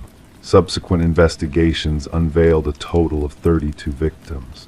Families who had agonized over missing relatives for years finally received closure, albeit accompanied by the crushing weight of confirmed tragedy. Unable to come to terms with the proximity of such horror to her ordinary existence, Sarah refrained from returning to her home. Examination of the grandfather clock that had chimed mysteriously unveiled a concealed wireless receiver Jenkins had been watching, waiting for the moment she received his gift. The case endures as one of the most chilling examples of predatory behavior concealed behind a veneer of normalcy. Psychological researchers pore over Jenkins's writings, seeking insights to identify similar offenders before they strike. And somewhere in an evidence vault, a collection of brass keys stands as silent witnesses to lives cut short, each key opening to nothing tangible, yet unveiling a harsh truth about the darkness that sometimes lurks behind unassuming appearances. Story 23. The old house had stood silent and empty, shrouded in whispers of a past tragedy. For years it remained untouched, a haunting reminder of the young woman who had vanished without a trace. When the new tenants crossed the threshold, they were met with a sense of unease that lingered in the stale, dust-laden air. The bedroom, locked from within, held secrets waiting to be unveiled. Upon forcing the stubborn door open, they were greeted by a scene frozen in time. The bed neatly made, the mirror devoid of smudges, and a lone candle extinguished, its wax a testimony to time slipping away. But it was the notebook, open on the desk with fresh ink staining its pages, that drew them in. The final entry, penned by the missing woman herself, spoke of fear and an unseen watcher lurking in the shadows. Detective Morgan delved into the cryptic writings, each word unfolding a tale of deception and danger. Elise Winters, a name etched in mystery, had vanished into the night, leaving behind a trail of breadcrumbs in her meticulously written journal. Her disappearance, a puzzle waiting to be solved, had baffled investigators for years. As the detective pored over the notebook, a faint chemical scent hung in the air, mingling with the musty odor of neglect. The landlord, a specter in the doorway, whispered of forgotten checks and locked doors that should have remained open. Elise's life, once orderly and meticulous, had spiraled into a web of deceit and betrayal. Her work at a prestigious law firm had unearthed dark truths hidden within financial dealings. The numbers didn't add up, the documents were falsified, and Elise had stumbled upon a conspiracy that threatened to shatter the facade of respectability. Her pursuit of justice had led her down a dangerous path, one that ultimately swallowed her whole. The room, a silent witness to Elise's final moments, revealed little to the probing eyes of the investigators. No signs of struggle, no bloodstains, just a snapshot frozen in time, waiting to be unfurled. But beneath the surface, hidden in plain sight, lay the key to unlocking the truth. A concealed compartment, a flash drive, and a key to a safe deposit box at a distant bank, each piece of the puzzle leading closer to the heart of darkness. Financial dealings, manipulated data, and a deadly drug trial emerged from the shadows, casting a damning light on those who thought themselves untouchable. Vincent Harriman, a man of power and influence, stood at the center of the storm, his hands stained with blood and deception. The evidence, circumstantial yet damning, painted a portrait of a man willing to go to any lengths to protect his secrets. The hidden passage, a gateway to the truth, unveiled a sinister plot that had remained hidden for far too long. As the pieces fell into place, justice loomed on the horizon, a specter in the night waiting to be acknowledged. Harriman's arrest, the unraveling of a carefully constructed facade, and the revelation of Elise's fate marked the beginning of the end. The truth, once buried in shadows, now stood exposed for all to see. In the courtroom, Elise's mother's voice rang out, a poignant reminder of a daughter lost but not forgotten. The room, a silent witness to a life cut short, stood as a testament to the courage and determination of a woman who refused to be silenced. Justice, though delayed, had finally come knocking on the door of the guilty. The house, a relic of the past, now stood empty once more, its secrets laid bare but not erased. A whisper of a light flickering in the upstairs window, a ghostly echo of a life extinguished too soon, lingered in the night. Elise's legacy, a beacon of truth in a world shrouded in darkness, remained etched in the walls of the empty house, a reminder that justice, in the end, always finds a way to prevail. Story 24. It started with a faint, distant sound, a pocket dial filled with static and muffled echoes. The operator almost dismissed it as a glitch until a voice broke through the interference. A woman's voice, barely audible, whispered urgently, "He's here." And then silence enveloped the line, leaving behind only a chilling void. The mysterious call originated from an empty house, a dwelling that had stood deserted for years, untouched by human presence. No signs of forced entry, no traces of disturbance. Yet in the dimly lit kitchen, amidst the layers of dust, there sat a phone on the counter, its screen softly illuminating the silent room. The call had been placed mere minutes ago, a ghostly echo reverberating through the silent walls.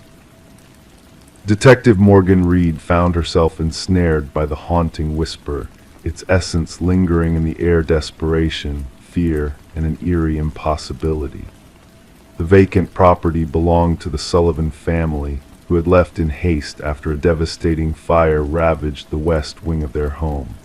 Since then, the house had remained uninhabited, visited only sporadically by a caretaker who swore no intruders had breached its walls.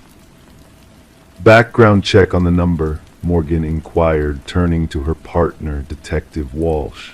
The answer revealed a connection to Catherine Sullivan, the deceased daughter of the former homeowners. Catherine had perished in a tragic car accident 3 years prior, her presence now a spectral enigma haunting the abandoned abode. The enigma deepened as the investigators delved further into the inexplicable occurrence. A deceased woman's phone, emitting calls from a forsaken house, defying all rational explanation. The forensic scrutiny revealed no tangible leads, no fingerprints save for elusive smudges that defied identification.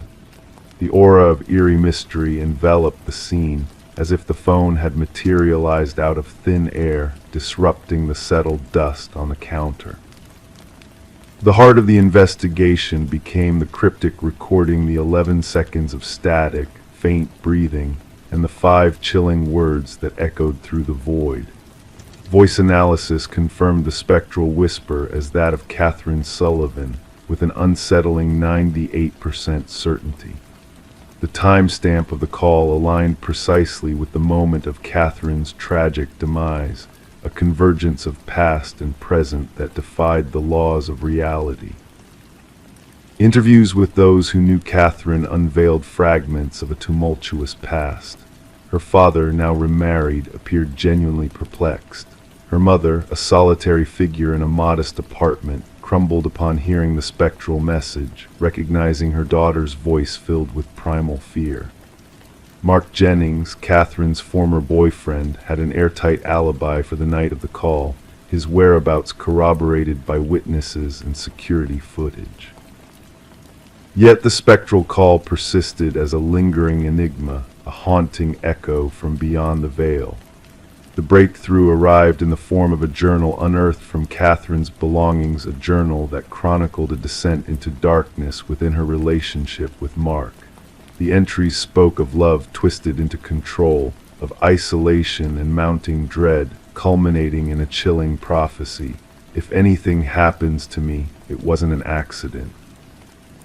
Confronted with the damning evidence, Mark's facade crumbled under the weight of scrutiny. The investigation took a sinister turn as buried secrets came to light, unearthed by the relentless pursuit of justice. Ground-penetrating radar uncovered Catherine's actual phone, buried near the site of her fatal crash, revealing a sinister truth hidden beneath layers of deception. The grim reality emerged as forensic analysis exposed a web of lies and deceit, the deleted texts, the orchestrated tragedy, and the chilling revelation of a life cut short by malevolent hands. The pieces fell into place, painting a portrait of a manipulative predator who had preyed upon the vulnerable, leaving a trail of devastation in his wake. As the manhunt culminated in Mark's apprehension, the truth unfurled like a dark tapestry of deception and betrayal. His chilling confession echoed through the interrogation room, a twisted justification for his heinous acts. But justice, relentless and unwavering, prevailed as the jury delivered a swift verdict of first-degree murder. The specter of Catherine's voice, once a ghostly whisper in the void, now resonated with a different kind of power, a testament to her resilience, her courage, and her unwavering quest for justice. The phone from the abandoned house, now a silent relic of a dark chapter, stood as a reminder that even in the depths of darkness, echoes of truth can still pierce through the veil of lies. And so the spectral phone remained in the evidence locker, a silent sentinel bearing witness to a tale of tragedy and triumph, of voices silenced but never extinguished. Catherine's story endured not as a ghostly myth, but as a beacon of hope, a reminder that even in the silence of the night, justice can find its voice, echoing through the corridors of time. Story 25, The Enigma of Rebecca Thorne. She wiped away the mist on the mirror, gazing at her own reflection. Everything seemed normal at first glance, her face, her attire.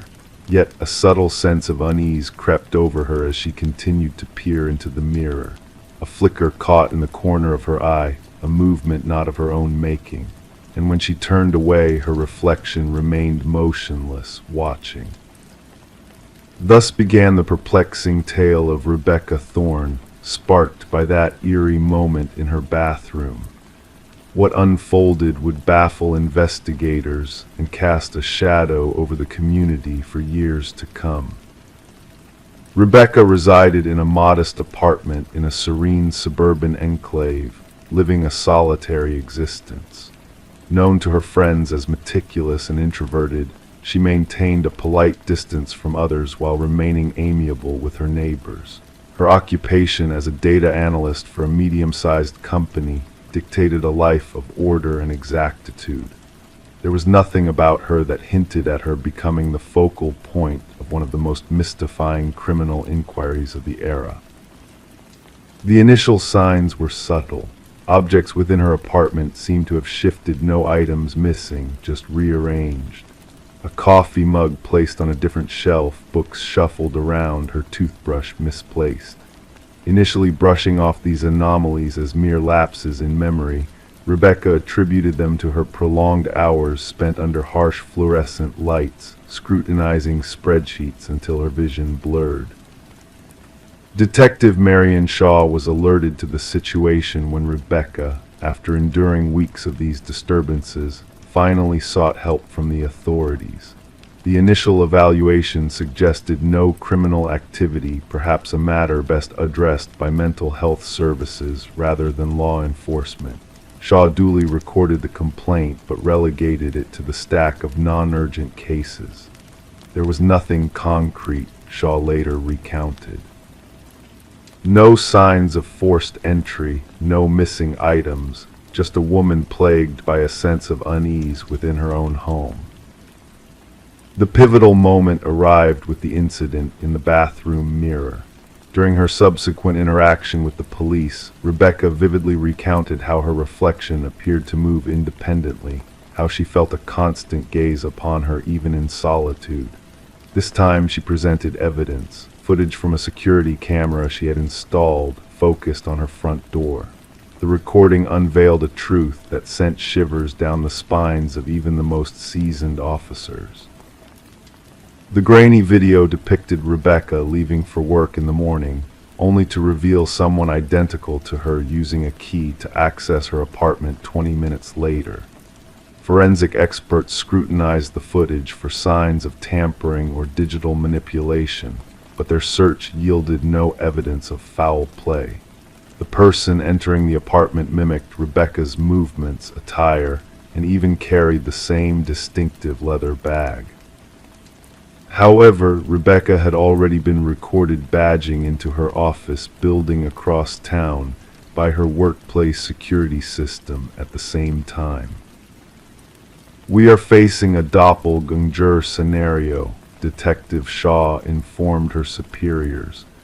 "Someone who has meticulously studied Ms. Thorne and can replicate her with uncanny precision."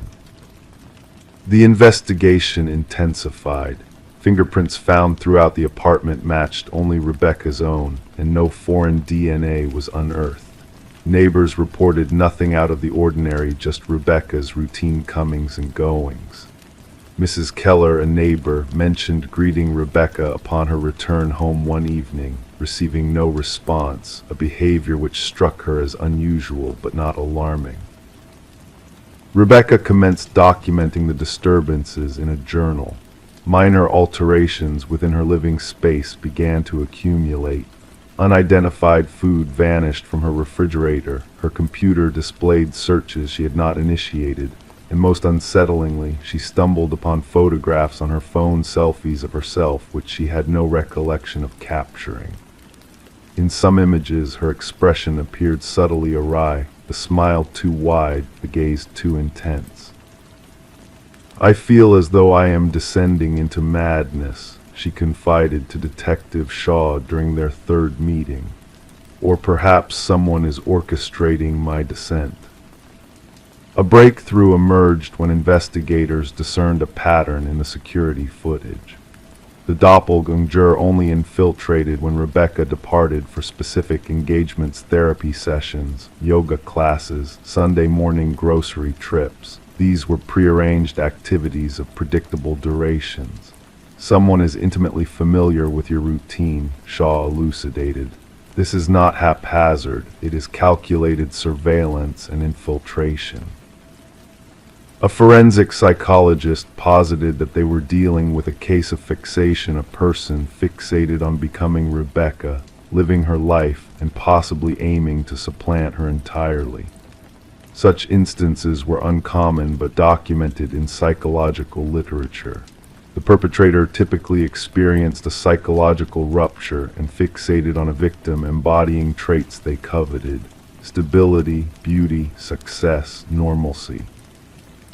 The investigation narrowed its focus when Rebecca mentioned a former colleague, Lily Winters, who had been terminated due to escalating erratic behavior. Lily had closely collaborated with Rebecca, often remarking on their similarities. Post-dismissal, she sent a series of unsettling emails to Rebecca. "We could be identical," one message stated.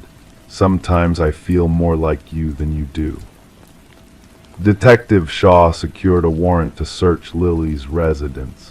Their findings transformed the case from disconcerting to chilling.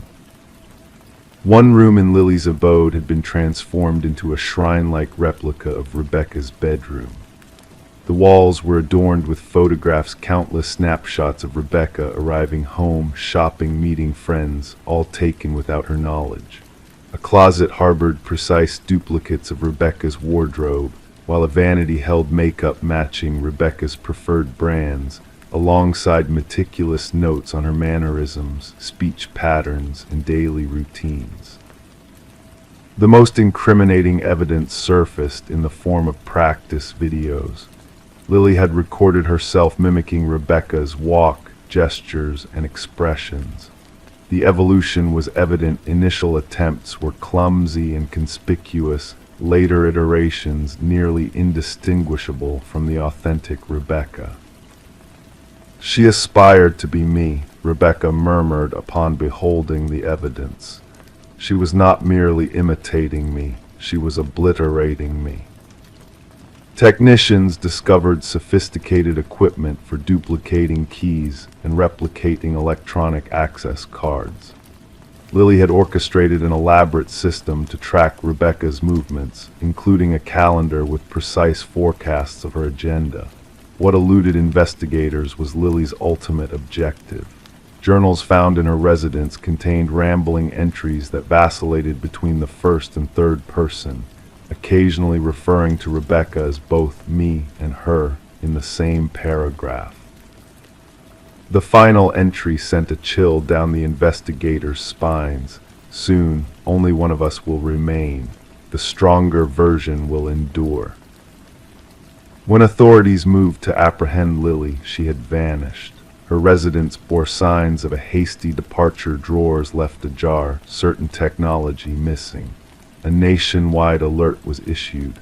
Rebecca was relocated to a secure location under continuous surveillance. For 3 weeks, authorities monitored every site linked to her former life. Lily never materialized. The case took a disconcerting turn when a security guard at Rebecca's former workplace reported an anomaly. Despite being on leave and under protection in a secure, safe house, Rebecca had been sighted entering the building. Surveillance footage confirmed it. A figure identical to Rebecca had accessed the premises using a valid ID card, proceeded to her former workstation, and spent 40 minutes perusing her files before exiting. The implications became stark. Lily had not absconded, she had made her move. She was now assuming Rebecca's identity, stepping into her existence while the true Rebecca remained concealed. The case remains unsolved. Lily Winters evaded capture, and Rebecca Thorne chose not to reclaim her former life, opting instead to forge a new identity in an undisclosed location. Detective Shaw preserves a photograph on her desk, 2 women strikingly similar in appearance. One is Rebecca Thorne, the other is Lily Winters. She often scrutinizes their features, seeking the nuances that set them apart, the subtle distinctions that would differentiate one from the other. The most unsettling aspect, Shaw imparts to new recruits, is not that someone can resemble you or sound like you. It is the desire to become you so intensely that they erase themselves in the process. Our identity is not just what we present to the world, it is what we safeguard most vigilantly. And sometimes we only realize its worth when someone seeks to steal it. Story 26. The tale of the new homeowners began with a peculiar quirk, the crackling of the old intercom system late at night. A relic from a bygone era, rewired but forgotten in the shadows of time. At first it was dismissed as mere static, an echo of the past lingering in the present. But one fateful night, curiosity got the best of the husband. He pressed the button, and a whisper like a ghostly breath crackled through the speaker. "Why did you come back?" The words hung in the air, sending shivers down his spine, his hands trembling in the darkness. His wife, standing behind him, denied ever uttering those haunting words. The Victorian manor, a silent sentinel among ancient oak trees, concealed secrets within its weathered exterior, contrasting with its modernized interior. Daniel and Meredith Parker, drawn to the property's rich history, had acquired it at an unexpectedly reasonable price, despite the real estate agent's uneasy demeanor during the initial tour. The intercom system, a vintage novelty linking all rooms, had captivated the Parkers, igniting their passion for the stories woven into the walls of the old house. Detective Sarah Reeves arrived at the manor, the gravel whispering beneath the tires of her unmarked vehicle. The call had come in as a routine break-in report, but a subtle nuance in the dispatcher's voice hinted at a deeper mystery waiting to unfold. Daniel Parker, his face drained of color, met Detective Reeves at the entrance, leading her through the grand foyer illuminated by a soft, flickering light. "It all began with the intercom," he recounted, his voice barely above a whisper. Static turned to whispers and then to full sentences. My wife thought I was losing my mind until she heard it too. In the dimly lit living room, Meredith sat rigid on an antique sofa, her grip tight around a steaming mug, the contents untouched. Without preamble, she revealed the unsettling discovery they had made behind a wall during a renovation project. As Daniel sought to expand the kitchen pantry, a hidden chamber was unveiled, and within it, wrapped in decaying plastic, lay a small leather-bound journal.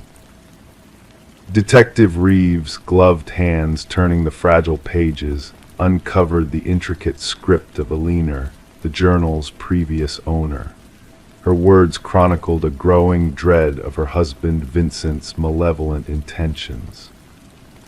"The last entry dates back 30 years, Daniel explained, his voice heavy with the weight of the revelation. After that, silence. The previous owners mentioned purchasing the house from an elderly man who had relocated to a retirement community. The investigation unveiled the dark history of Vincent and Alina Blackwood, former owners of the manor.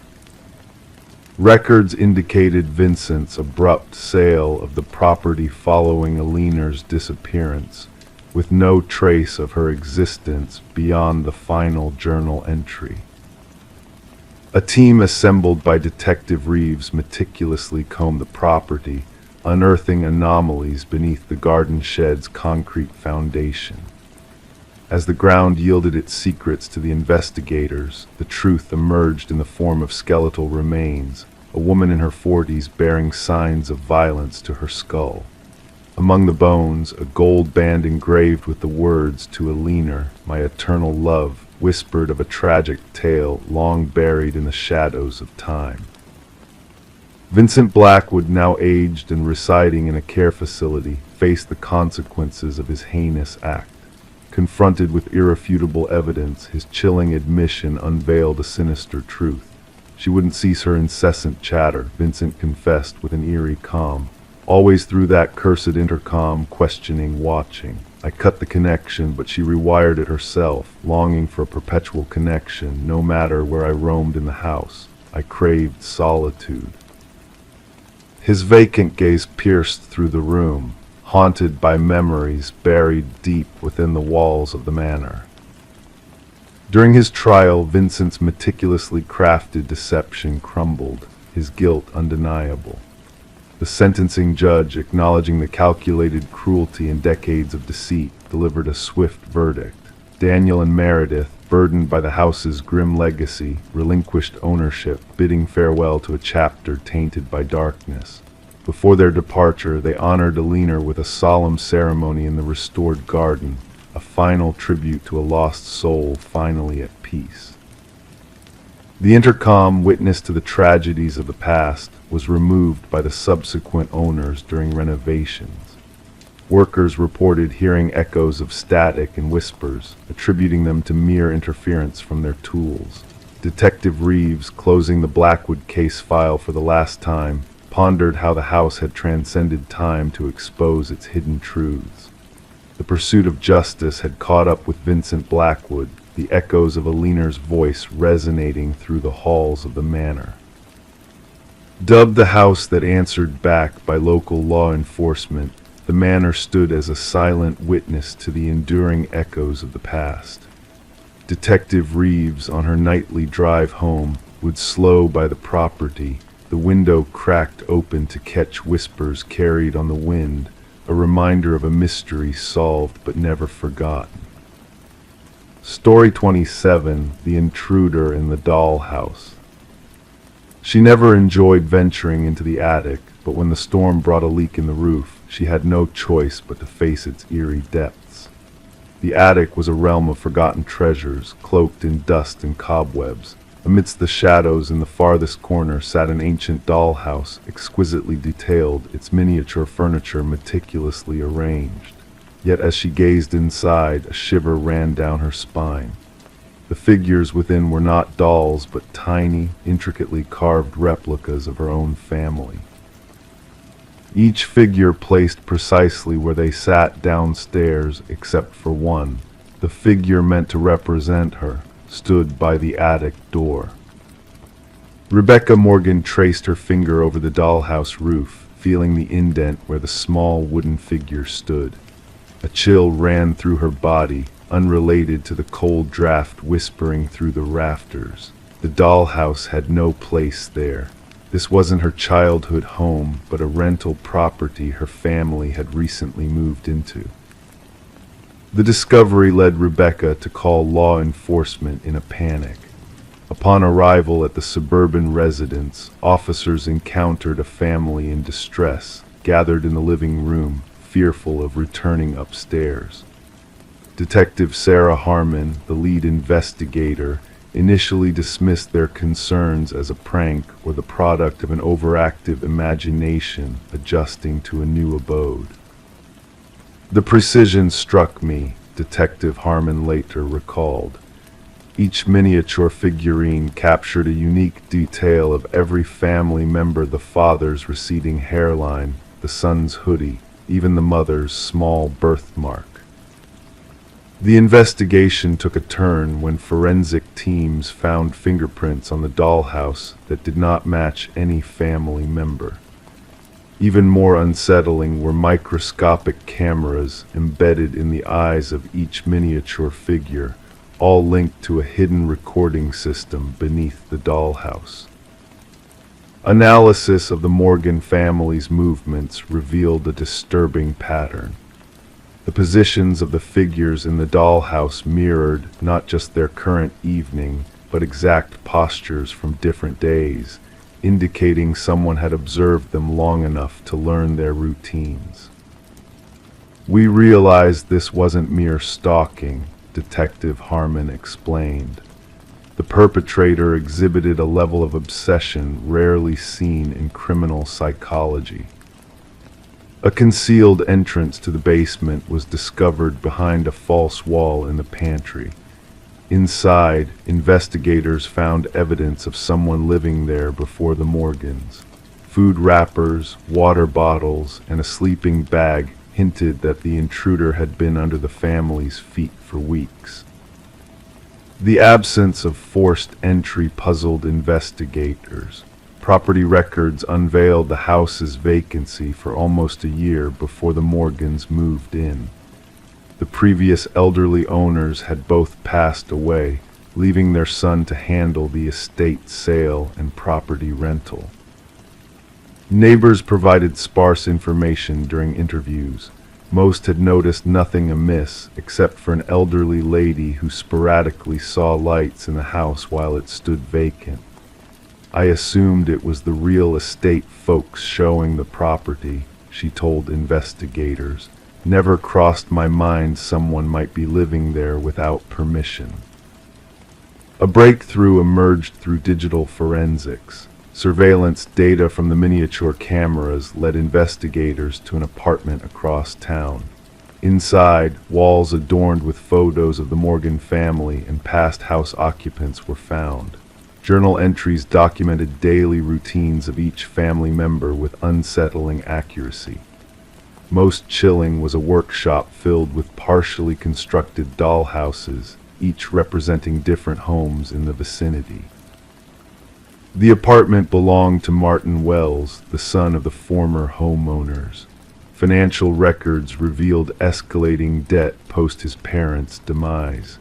Instead of selling the house, he had crafted a hidden living space to reside there covertly while collecting rent from unsuspecting tenants.